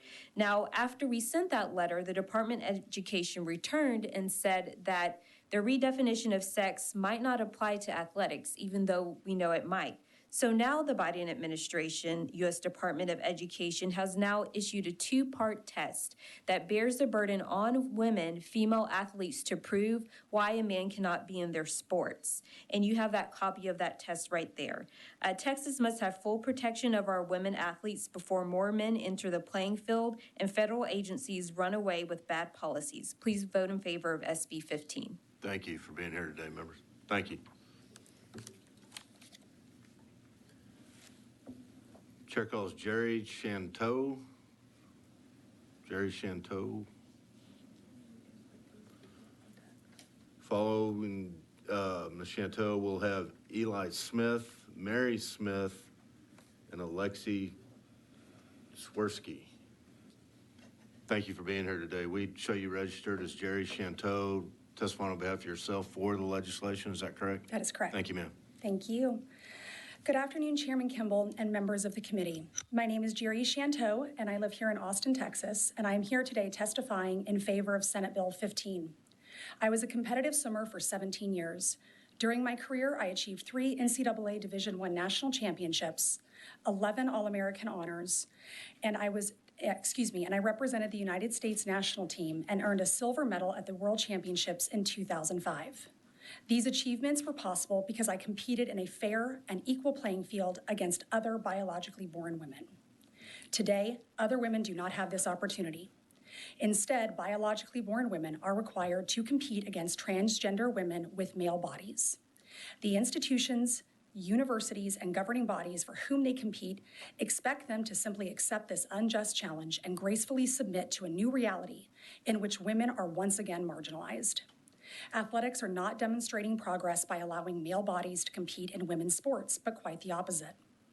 Athletics is digressing and seemingly asking women to sit idly by.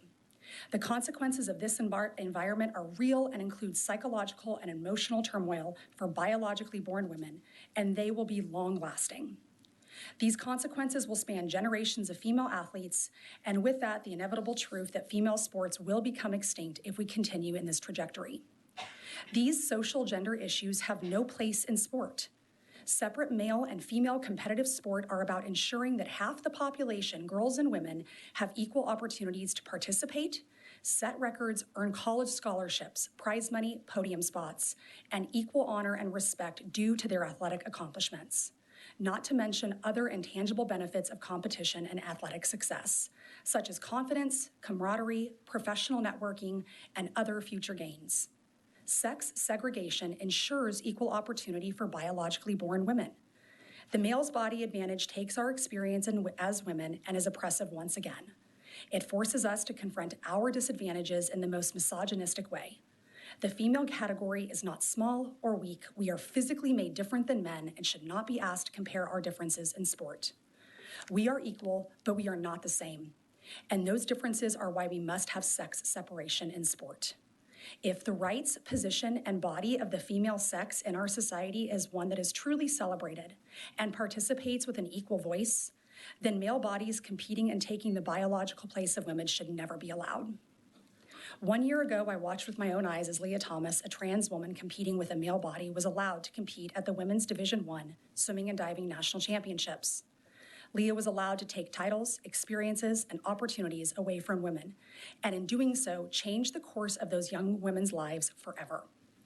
In only 17 years since I last competed, the opportunity for biologically born girls and women to earn a college scholarship, represent their country, and win titles and earn awards based on their athleticism is disappearing. Ms. Shanto, thank you so much for your testimony today. We're staying strict to our 3-minute rule. Thank you. Appreciate that. Yes, ma'am. Members, any questions? Seeing none, thank you for being here. Chair calls Eli Smith.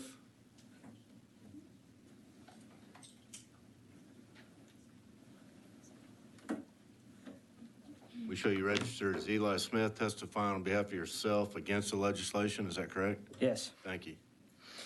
All right. So my name is Eli, and I'm testifying on behalf of myself against SB15. Some of you may remember me from last session where I testified against a bill that passed banning trans athletes from playing in high school sports that match who they are. I talked about the bullying I faced being forced to wrestle on the girls' team as a trans man. Well, I'm back, and I think it's a shame that you are once again trying to harm trans student athletes and all student athletes to source political points. The importance of wrestling and marching band in my life, it has affected me even now. These activities allow me to feel normal. They help me make friends and give me motivation to keep my grades up in high school and be where I am now, happy, healthy, young adult. What's the purpose of making it impossible for trans students to play sports? Well,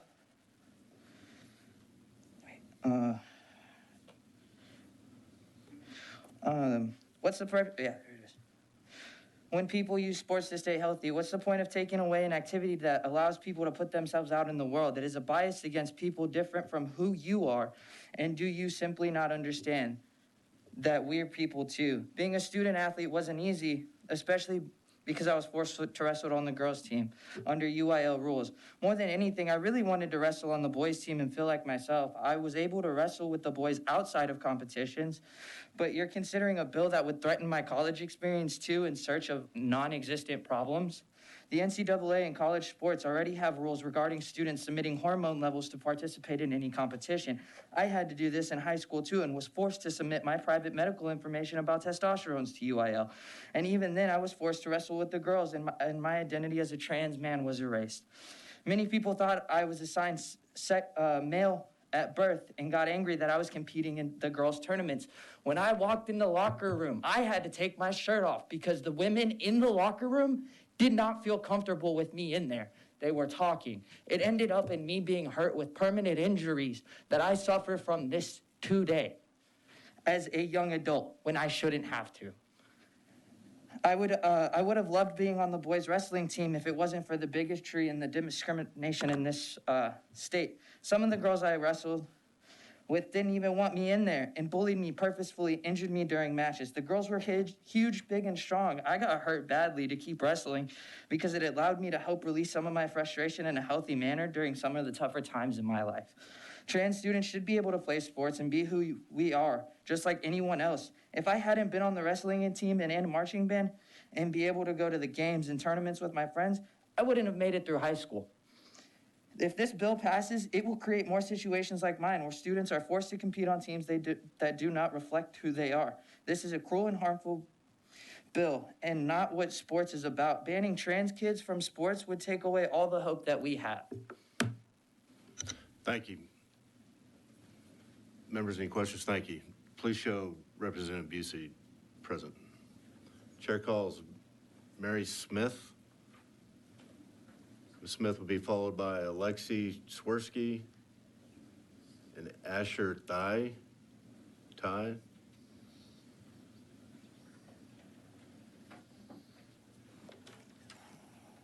Thank you for being here. We show you registered as Mary Smith, testifying on behalf of yourself and Concerned Women for America. Correct.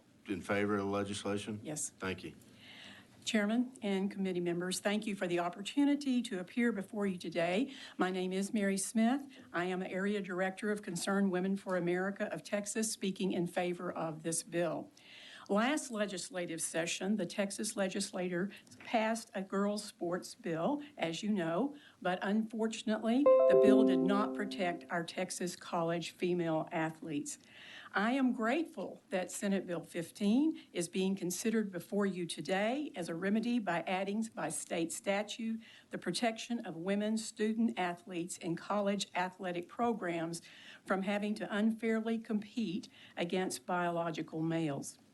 Concerned Women for America of Texas urges you to protect biological females who train and work hard to excel in their chosen sport and compete at the college level when their athletic skills are at their zenith.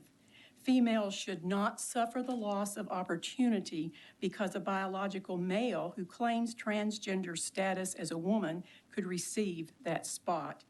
Competitive sports trains young women to learn skills of leadership, perseverance, and teamwork. Data shows that 94% of female executives once played competitive sports, and that's a good thing to see. Allowing individuals who are the opposite sex at birth to participate on an athletic team designated for females directly violates Title IX and is discriminatory against women.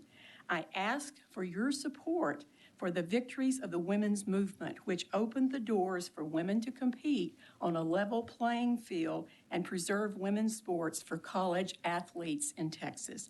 I ask for your support of this bill today. Thank you. Smith, thank you. Members, thank you for being here. Chair calls Alexi Zwerski. Be followed by Asher Thai, and then Byron Tucker.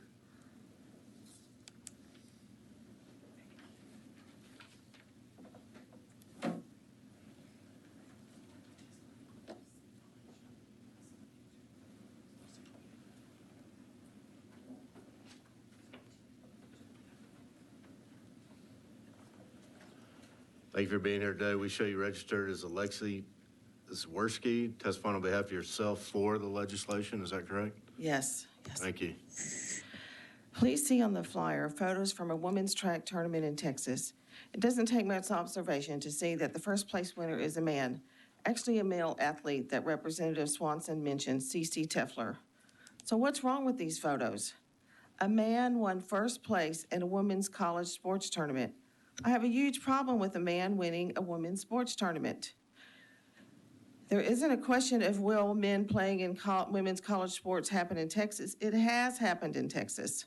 If men are allowed to play on women's college sports teams in Texas, it would harm the financial condition of universities and cities in Texas. I'm a women's college basketball fan.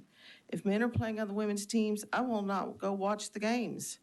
I don't want to have anything to do with causing harm to our Texas college girls by being a fan and watching them having to compete unfairly against bigger, stronger athletes, as well as losing to men and having their dreams crashed. The girls will get easily injured. One of my daughters played on a women's college basketball team for one season. We would never have allowed her to play if there had been men on the court. The risk of a lifelong injury would have been too great. I've traveled from my home in Houston to college women basketball games in Austin, Waco, and College Station with at least one daughter with me each time. I've attended Southeast College women's basketball tournaments in Little Rock, Nashville, and Jacksonville, Florida. My daughters and I spend money in these communities when we go, on hotels, food, shopping, and entertainment. Likewise, women's sports fans traveling to Texas and within Texas for college women's sports games leave money for in these college towns when they go, as well as losing money from the women's fans not being there because the team is no longer all women. Many alumni may stop donating to colleges if this becomes the practice out of objection to the policy. When we were in Nashville for the SEC tournament in March of 2020, my two daughters, granddaughters, and I spent money on hotels, eating out, shopping at a mall, gasoline, going to the Country Music Hall of Fame, the Grand Ole Opry. Fans spend a lot of money in town when they're in town for these college women's sports events. There are plenty of good restaurant stores and sightseeing sites to spend money on in Texas. We don't want to deprive the small business owners, the big business owners, and the cities collecting tax revenue, et cetera, from this source of revenue. The NCAA Final Four women's basketball tournament was played the last 2 years in Dallas. In 2022, Dallas made $30 million off of the fans coming to watch the tournament. We don't want to cause financial harm to these colleges and our universities. Thank you. Thank you, ma'am, for being here today, members. Thank you. Chair calls Asher Ty, followed by Byron Tucker and Aaron Walter. Thank you for being here. We show you registered as Asher Ty. Is that it? Ty? Yes. T. T. Yep. Wasn't even close. Thank you. It's all good. Asher T, testifying on behalf of yourself against the legislation. Is that correct? Yes, sir. Thank you. So hello, my name is Asher T. I'm here from Euless, Texas, representing myself as a transgender former athlete, and I'm in opposition to this bill. So growing up, sports were the axis around which I oriented my social life. I played soccer at 4 years old, limbs tumbling down the field in joy. And then middle and high school, I was on my school's varsity soccer and cross-country teams. I woke up at 6 a.m. every morning to run 4 miles because it was my community and a family, and I worked hard for it. But despite this passion of mine, I was forced by the UAL to run with women. In 9th grade, hard work paid off, and I won 4th place in a regional cross-country meet. But I had just cut my hair short as part of a precursor to coming out, and so I was yelled slurs from the sidelines. I was 14 years old. I had worked so hard for that win, and I was as fair as I could be, but I couldn't enjoy it because people were telling me that I didn't belong or that I didn't deserve it. At this point, I still had hormones identical to the female runners I competed against. I had worked hard at a sport I loved, and it had nothing to do with having advantages and everything to do with me just looking like I didn't belong. Through this, I realized that any woman with short hair could be called slurs during a race because of this paranoia. The birth certificate policy didn't protect me or others, but it had the unintended consequences of subjecting teenage athletes to greater harassment across the board. This trans paranoia will hurt cisgender women too in the name of a trans super athlete bogeyman. After I came out and began my transition, I wanted to run in the men's races. I was taking testosterone, so I had an advantage over female athletes, but I wasn't allowed. I broke records in the women's category, and I was belittled for it, but I was ignored when I then asked to run in the category that would be more fair for both me and for others. So I was forced to continue running in women's races because I love the sport and I love my community. But eventually, at every race, as I crossed the finish line, grown men, parents, coaches from other schools would tower over me and yell that I was taking opportunities away from their female athletes. They were right that it was unfair. But it wasn't me taking away, it was transphobic policymakers hurting everybody, not just trans runners.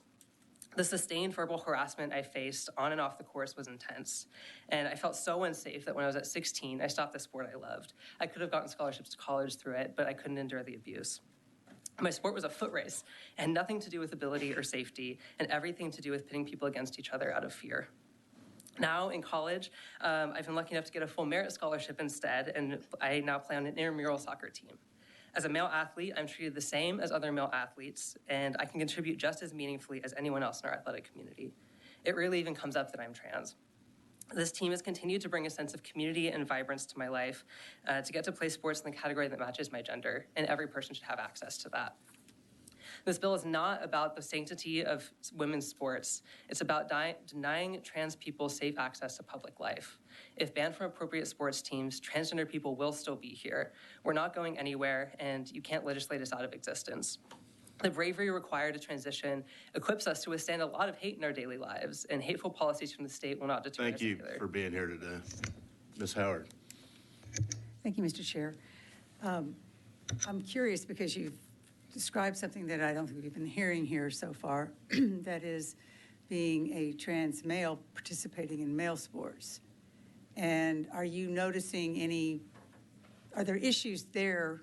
It's the opposite of what people are talking about, but are there issues there with your competing against so-called biological males?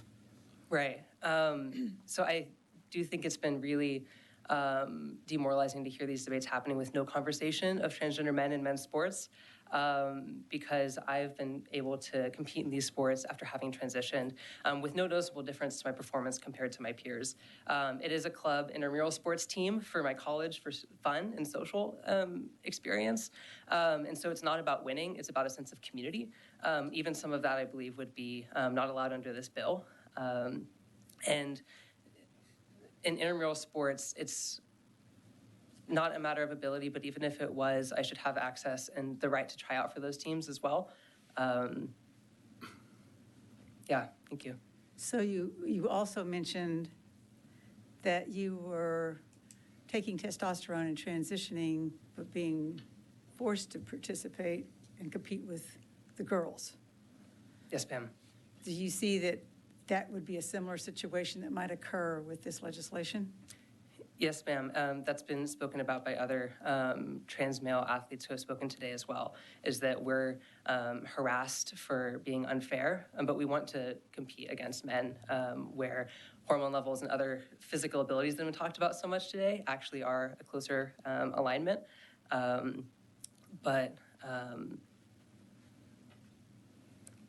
Sorry, I just lost my train of thought. No, that's fine. So if you were going to be competing today in college athletics, because of I don't know what your birth certificate currently says. My birth certificate says female, so I would have to compete against female athletes today. And I believe that that would be unfair to women competing in women's sports. Thank you. Yeah, thank you. Mr. Chairman.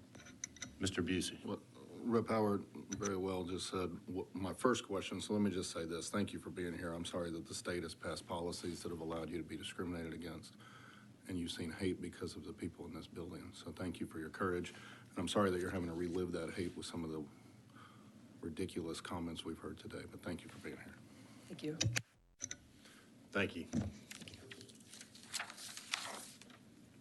Chair calls Byron Tucker to be followed by Aaron Walter and Carolyn Yu.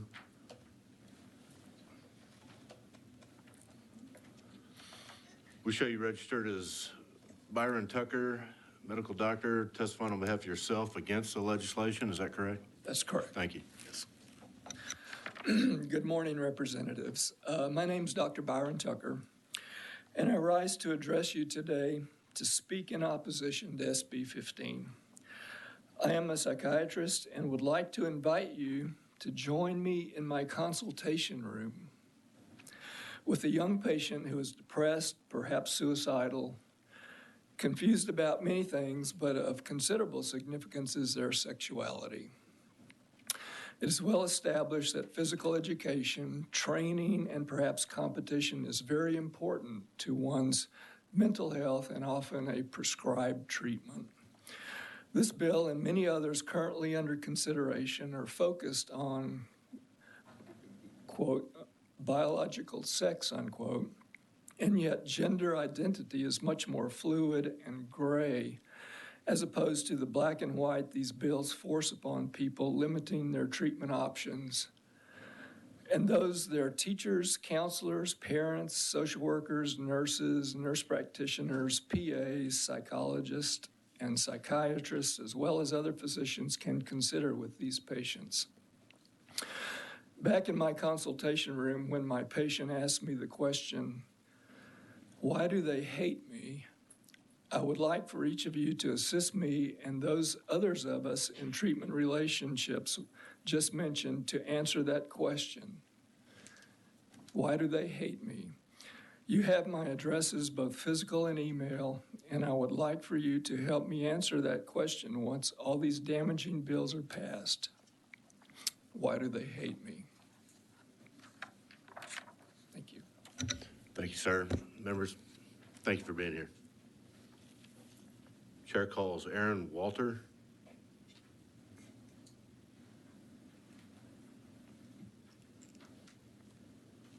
Aaron Walter, followed by Carolyn Yu.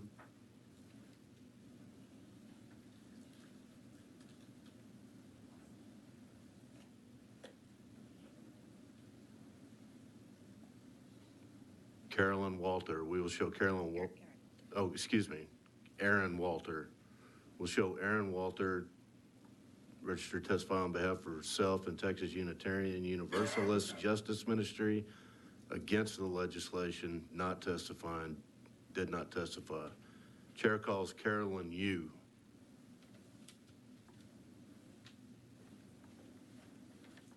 Thank you for being here today. We show you registered as Carolyn Yu, testifying on behalf of yourself and Secular Houston, organizing for the right to equality against the legislation. Is that correct? That is correct. Thank you. Hello, everyone. My name is Carolyn Yu, and I'm here to share my testimony in opposition of SB 15. I speak for myself and on behalf of SHORE, a coalition of secular humanists in Houston fighting for the equal rights of women and LGBTQ individuals. Although I am not a college athlete, I am a queer, gender-fluid person, so I have a personal stake in the outcome of this bill. I find SB 15 to be the product of presumption and outrage rather than evidence and compassion. I also recognize that fairness in sports is a complex endeavor and should be handled with care. As an alternative, I suggest we look to the International Olympics Committee and their position on non-discrimination and inclusion. Unlike SB 15, their 10-principle framework does not presume advantage based on biological sex alone, but rather seeks to minimize harm while maximizing fairness through humane and holistic decision-making. It is my hope that our legislators will do the same rather than continue to perpetuate the harms that trans Texans currently face.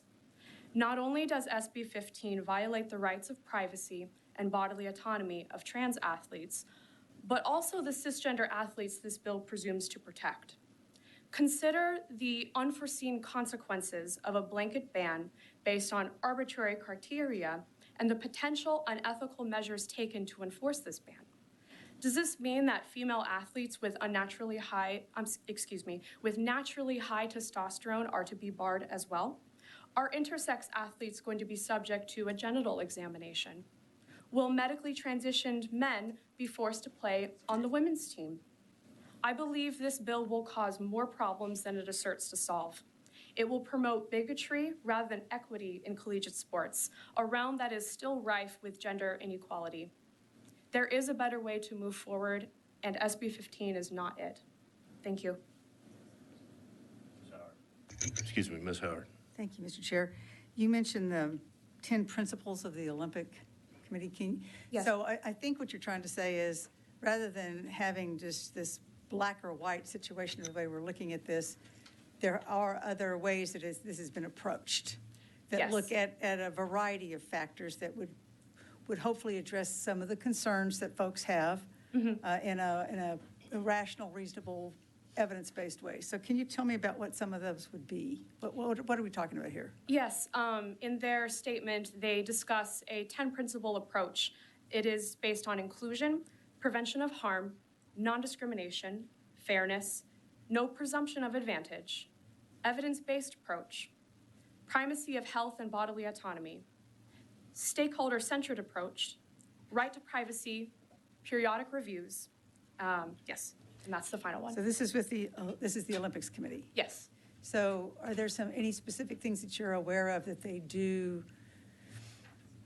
that address this issue in any way? I mean, I appreciate the principles themselves, but are there some specific actions that are taken that you're I aware of? am not as thoroughly versed in this 10-prong principle, to be honest with you, but I do think that it is important that while we are talking about collegiate sports, I think it's helpful to look at what other respected sports institutions are doing. Sure. Because I believe it's important that that we approach this with humanity and rationality rather than fear-mongering. I agree. Yes. I'm just thinking, like, the NCAA has come up with the approach that they're taking. I just wondered if there was more, but we can find that out about the Olympic Committee, the Olympics. Thank you.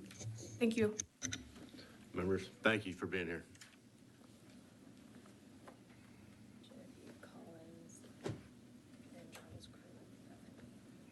Chair calls Genevieve Collins. Will be followed by Charles Cruz and Bethany Sertmus Duval. Put some of these on really fast. Thank you for being here today. We show you registered as Genevieve Collins, testifying on behalf of yourself for the legislation. That is true. I'm just sorry, it's a little clanky. Hey, show them off. You want them. I earned them, so figure might as well. Oh, got a couple more. Hardy, you got that many?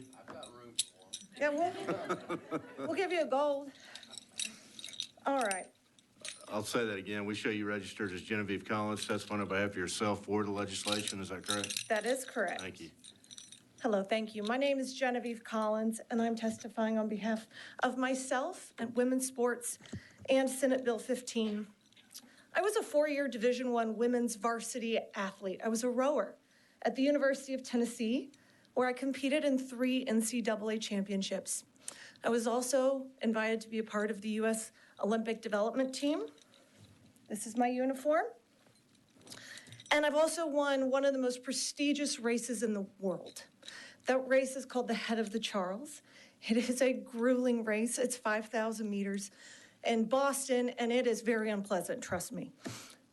My team won that race in 2006. Our time, we finished at 17 minutes and 8 seconds.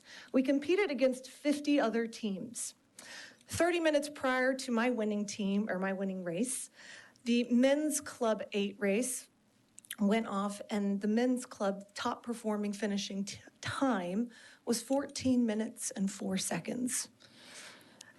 The men's team finished a full 3 minutes and 4 seconds faster than my top performing women's Club 8 boat. The men's time does not diminish what my crew and I accomplished, but it does show the absolute and deafening disparity between superior athletics and genetic ability between biological males and biological females. To allow biological males to compete in women's sports would not only dilute and invalidate women's results in sports, but I also believe it would eradicate the evolution of women's sports, particularly those who fought so hard for Title IX.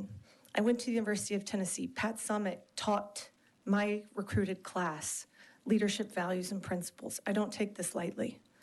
I believe that athletic competition is one of life's greatest joys. It teaches so many of life's greatest virtues: strength, will, grit, and integrity. And these should not be taken for granted and should not be compromised just in the name of fairness. I implore you, please, women have fought for this right. The ability to compete fairly against each other, to show that we are strong and that our place in sports matter. Please vote for this bill. Please make sure that these medals are not in vain. I look forward to your questions. Thank you. Members, you have any good? Mr. Clardy? Thank you, Ms. Collins, for being here today, and appreciate and really respect the volume of medals you've accumulated. These are just some of them. Just some of them. Okay. Well, the impressive performance. And I appreciate the way you presented this, because I think it's a very affirmative, positive message that you're speaking. You're speaking for the preservation of Title IX and the further promotion and development of female athletics in the future. Is that? Absolutely. This is not about my athletic past. This is about the future of women's athletics. But it's not, you're not here to attack any group or folks that struggle with different issues. Your priority, your emphasis is about preserving the integrity of intercollegiate competition. Yes, sir. So when I look at and I don't know, Mr. Chairman, if we have anybody from the NCAA registered to testify as a resource witness, if they've made the effort to come down here or not? We'll have to look. Okay, because I do have some questions for them. But, I know some things about the NCAA. One is I believe that they are subject to the laws of the state in which they're enacted across the country. So this is certainly not out of bounds for this legislature to take up this issue. Yes, sir. To be consistent, we have passed this session out of this committee. Same reasoning behind. Right. So I think they're subject to the purview of the Texas legislative efforts. But, you know, I'd look back at what their policies were back in 2011. I think the policies were understandable and workable and made sense, and they preserved fair competition. What concerns me is I look at the NCAA's guiding principles concerning transgender student athletes, and it identifies them, and there are 10 guiding principles. The first one's about participation. As a former intercollegiate athlete myself, intercollegiate athletics is not about participation, is it? No. It is a competitive endeavor where you want to go up against the best and compete at the highest level. You're able to do so successfully. Do you agree with that? Yes, sir. That's why I went to the University of Tennessee. They were a top 10 Division I rowing program in the country. I got recruited to the other UT that's here. We call Tennessee the real UT, but I wanted to compete against the best. I wanted to see if I could stack up, and that's why.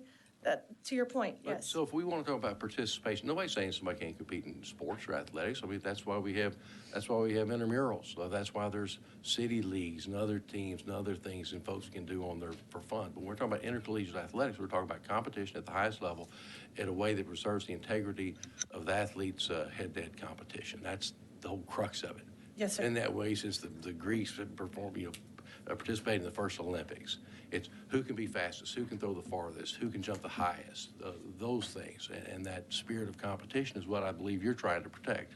All right? Yes, sir, that's correct. So when I see the guiding principles, one be first about participation. Again, this is the NCAA. That's their raison d'etre, is to protect amateur athletics.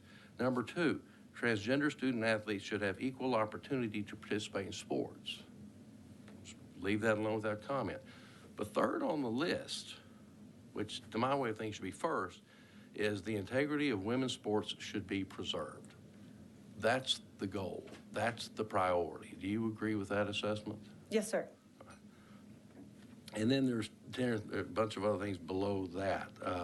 But the point of it is, just because some people are for things, and I'm strongly in support of women's athletics. If I'm not, my wife will not let me come home tonight. But in truth, I mean, I've seen since when some of the younger people won't believe this, but in high school, they played 3-on-3 in Texas. Women were still too fragile to play full court basketball when I was first in high school. I think either my sophomore, junior year, the rule changed, and women could play 5-on-5 full court basketball. We realized they weren't quite so dainty that they could actually compete at a very competitive level. And so we've seen that change, but again, that was, I graduated high school in '80, so but Title IX was really starting to develop. All these things are taking place. And we've seen this, we've seen in the Olympics with the women's soccer program, the team and the renown that they got and how that's encouraged young girls to participate in athletics.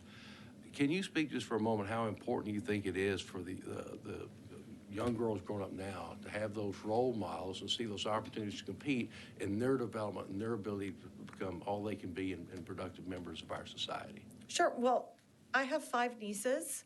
They're all under the age of 9, and half of them, I think, want to be really intense athletes. My oldest niece, she loves basketball.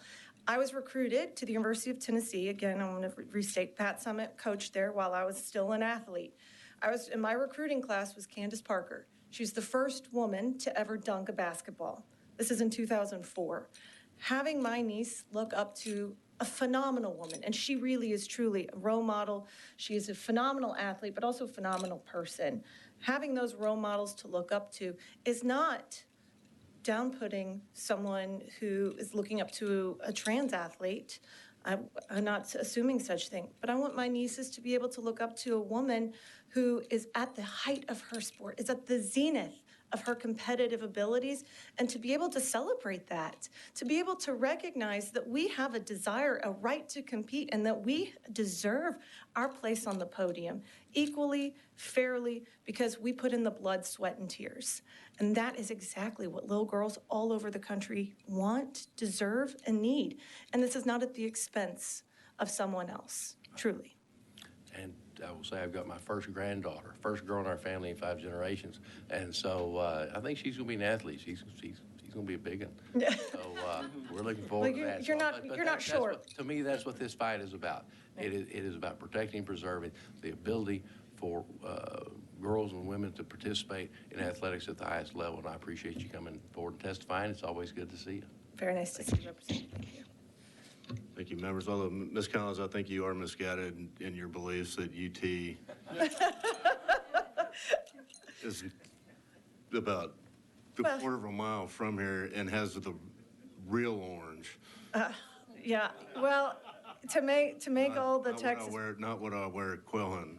Yeah, well, to make all the Texas folks feel better, now, so fast forward almost 20 years, now the University of Texas has the best women's rowing team in the country. Hook 'em. Tennessee was there 20 years ago, and now y'all finally caught up, so. Hook 'em.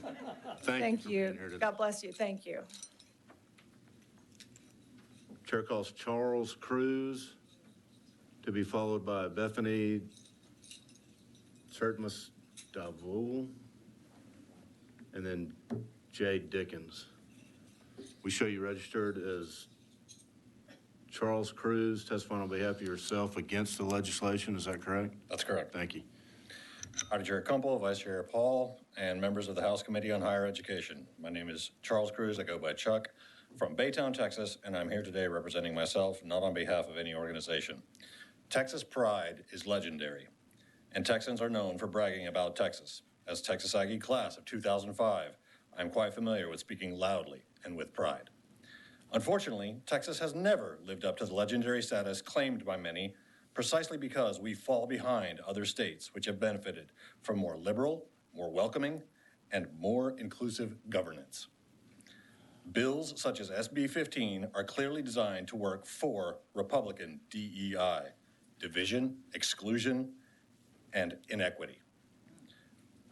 I find it ironic that this legislation, focused on collegiate sports and competition, will ensure that Texas remains second place to states that have a proper understanding and appreciation for true DEI, diversity, equity, and inclusion. If you truly value Texas pride and want to see Texas truly live up to the legendary status of which we so commonly speak, I ask you to vote against SB 15. Thank you. Members, thank you for being here, members. Thank you. Chair calls Bethany Sertmus Davul, followed by Jade Dickens and Megan Fairbanks. Thank you. We show you registered. To help me with your last name, please. Yes, Kurtmas Duvall. Show you registered as Bethany Kurtmas Duvall, testifying on behalf of yourself and Austin Rise FC against the legislation. That's correct. Thank you. Hi, my name is Bethany Kurtmas Duvall. I'm transgender and a trans athlete. I began my transition over 6 years ago with hormone replacement therapy, and I've chosen since then to be publicly open about my gender and experience so that others can learn from both myself and others like me. Many people in the U.S. seem to believe that transgender is a new topic and something created only within the last couple of decades. However, I would challenge people to take on more education, as transgender individuals not only exist, but have been recognized as part of everyday cultures for literally thousands of years and throughout dozens of countries and territories throughout the world. For the last 4 years, I have played semi-pro soccer, which is the second highest tier of women's soccer in the U.S. As a trans athlete, I've been very fortunate to be welcomed on my teams by not only the leagues, but also the staff and my fellow teammates both on and off the field.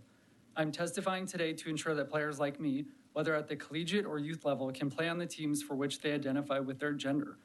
As many people know, sports are a fantastic outlet to not only maintain physical health, but also mental and emotional health and well-being. Transgender individuals are already in a marginalized community, and bills such as this one, SB 15, only lead to further marginalization, especially for youth athletes. It would be imperative that the state stop trying to limit these opportunities and instead leave sports policies up to the governing bodies of those sports. Specifically, for collegiate athletes, the NCAA has already issued an update that they will follow the guidance provided by national governing bodies of each sport. So let's leave these decisions regarding fair competition and safety to sports experts and medical professionals as opposed to politicians.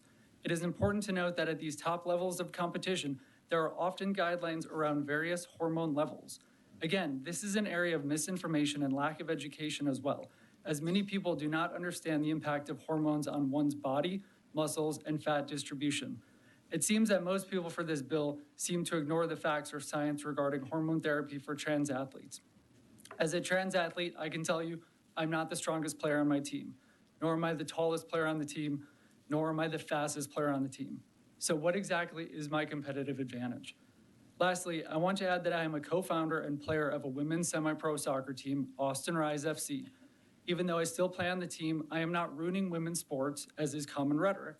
Instead, I am creating opportunities for female athletes and creating a positive sports environment by adhering to one of our core club values, inclusivity, which includes not only female athletes, but also trans athletes as well. We are a team of nearly 60 athletes, and our total trans athlete count is up to 1. So I would hardly say that trans athletes are ruining women's sports. Let's ensure that both college sports and youth sports in Texas can uphold quality values like inclusivity, respect, and community. I greatly appreciate all of your time and consideration today, and I'm happy to answer any questions you may have. Thank you for being here, Ms. Howard. Thank you, Mr. Chair. So you're saying, I think, that a one-size-fits-all is really not the approach here. You give yourself as an example. You're not taller than, you're not faster than. But you're looking at perhaps hormone levels. Yes, that's also at the elite levels of competition, generally is one of the things that's measured, especially if you're looking, I think that is probably part of the NCAA new rules now that they're following governing bodies of each sport. That was a ruling that came in January 2022, I believe. So each sport will have its own body of sports experts and medical professionals to determine what is appropriate for fair competition and safety in each sport, because every sport is inherently different, and creating one rule across all is not necessarily the best approach. So we don't often leave things to medical professionals here. We tend to make decisions despite. But that being said, are there women, perhaps on your team, that have a physical advantage over other women? Yes. Growing up, I have presented as male, played in male sports for 28 years. I was considered very fast. On my team, after being on hormone replacement therapy, there is a woman that runs 5 miles an hour faster than me. She is an elite competitor, there's no doubt about it, but I think making rules and policies around picking out like the top in each class, such as the Leah Thomas, which those rules have already changed as a result, and the NCAA has changed their guidelines for college athletes. I think it's challenging when we're making decisions based on one headline, when there's dozens of people like myself that really just want to be part of the team for which I identify. So the issue of Leah Thomas, you're saying, actually was addressed. There was a change made to address that issue.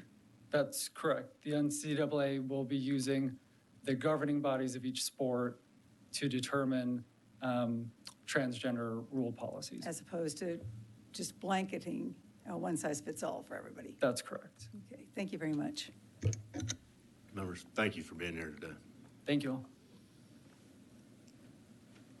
Just a reminder, we will meet as a full body on the House floor. We're going at 1 o'clock, so we probably have about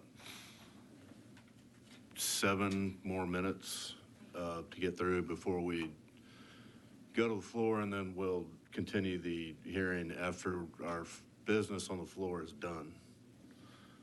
Chair calls Jade Dickens.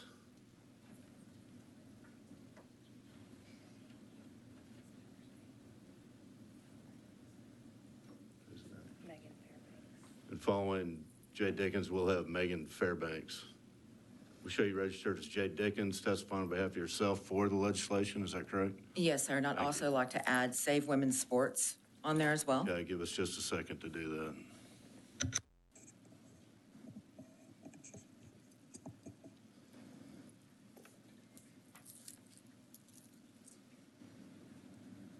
Okay, we show you registered as Jay Dickens, testifying on behalf of Save Women's Sports and yourself for the legislation, is that correct? Yes, sir. Thank you. Thank you all very much for having me today. I am a 20-plus year competitive strength athlete. So I currently still compete. I compete in powerlifting, strongman, arm wrestling, and moss wrestling. Now, I know that y'all probably have seen the headlines lately of the Canadian lifter that represented himself as being female and went in there and broke the record for the trans lifter that was currently lifting in Canada. The trans lifter that was lifting was in my weight class. Now, as being in the US, if we went on to the international stage, I would have been competing against Anna Andreas.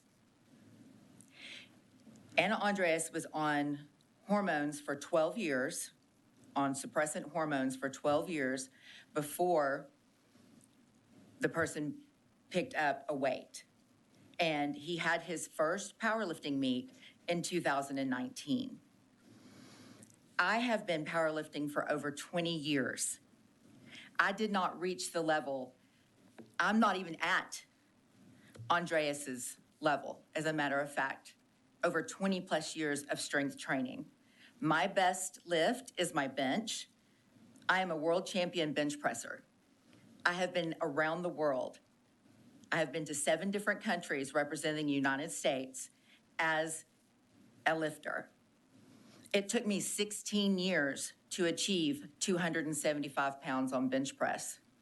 It took him 4, even after 12 years of hormone suppression. One of the biggest reasons that I wish to support this bill is because 1 in 4 women have either been raped or attempted rape. Now, what takes place in the locker room is what I'm worried about. When those girls that were exposed to Leah Thomas, 1 in 4 had already experienced either rape or attempted rape. How many more women have to be exposed to a male that fully intact before they have the ability to speak up? We heard what Riley said.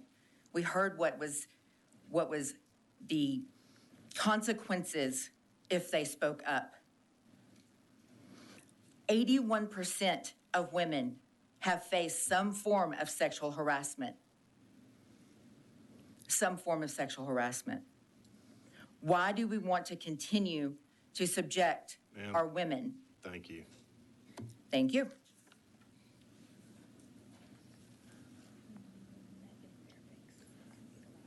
And the last witness we'll have before we recess will be Megan Fairbanks.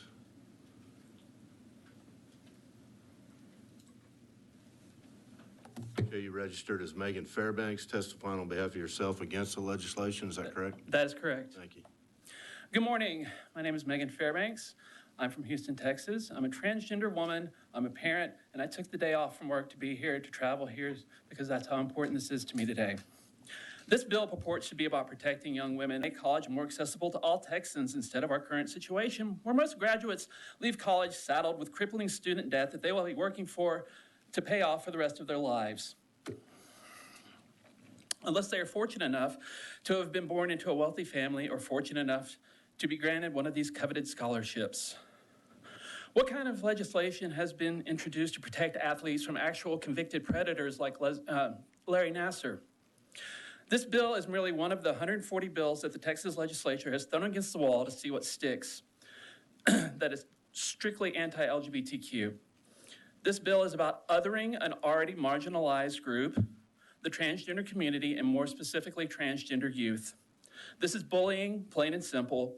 I would even speculate that this bill was written by people that were themselves bullies in school and were never told no. I'm here to tell you no. No, this is absolutely wrong. No, we will not stand for this. Trans people belong. Trans youth belong. We've been here forever. We will be here long after every single person in this room, including myself, is dead and buried. Every time I hear the phrase biological male, every time I hear the intentional misgendering of a trans person, I hear the bigotry, I hear the hate, I hear the attack. I hear the further marginalization of an already marginalized group. Why do you hate us? Representative Swanson talks about how these bills are making their way through the country. Yes, we're talking about entire state governments coming down on one child in some states. Kids are committing suicide because they're being told that they're gross and different and evil and sinful, and they can't play sports with their friends that they grew up with. We get accused of so many horrible things that simply are not true. Yet in this very Capitol, one of my best friends was confronted in the bathroom and asked about her genitals by some woman who had probably watched one too many episodes of Tucker Carlson. Is that what you call Texas values? I wouldn't wish gender dysphoria on another human being, with the exception that I would want the people who don't understand us to know what it's like. If you had any idea what gender dysphoria was like, you would not be in this room. Please do not pass this bill. Do not codify bigotry. Thank you for your time. Thank you for being here. At this time, the chair withdraws the committee substitute and leaves SB 15 pending. The chair moves that the committee stand in recess until a final adjournment recess of the House or during bill referral if permission is granted. Is there any objection? Hearing none, the motion prevails. The committee stands in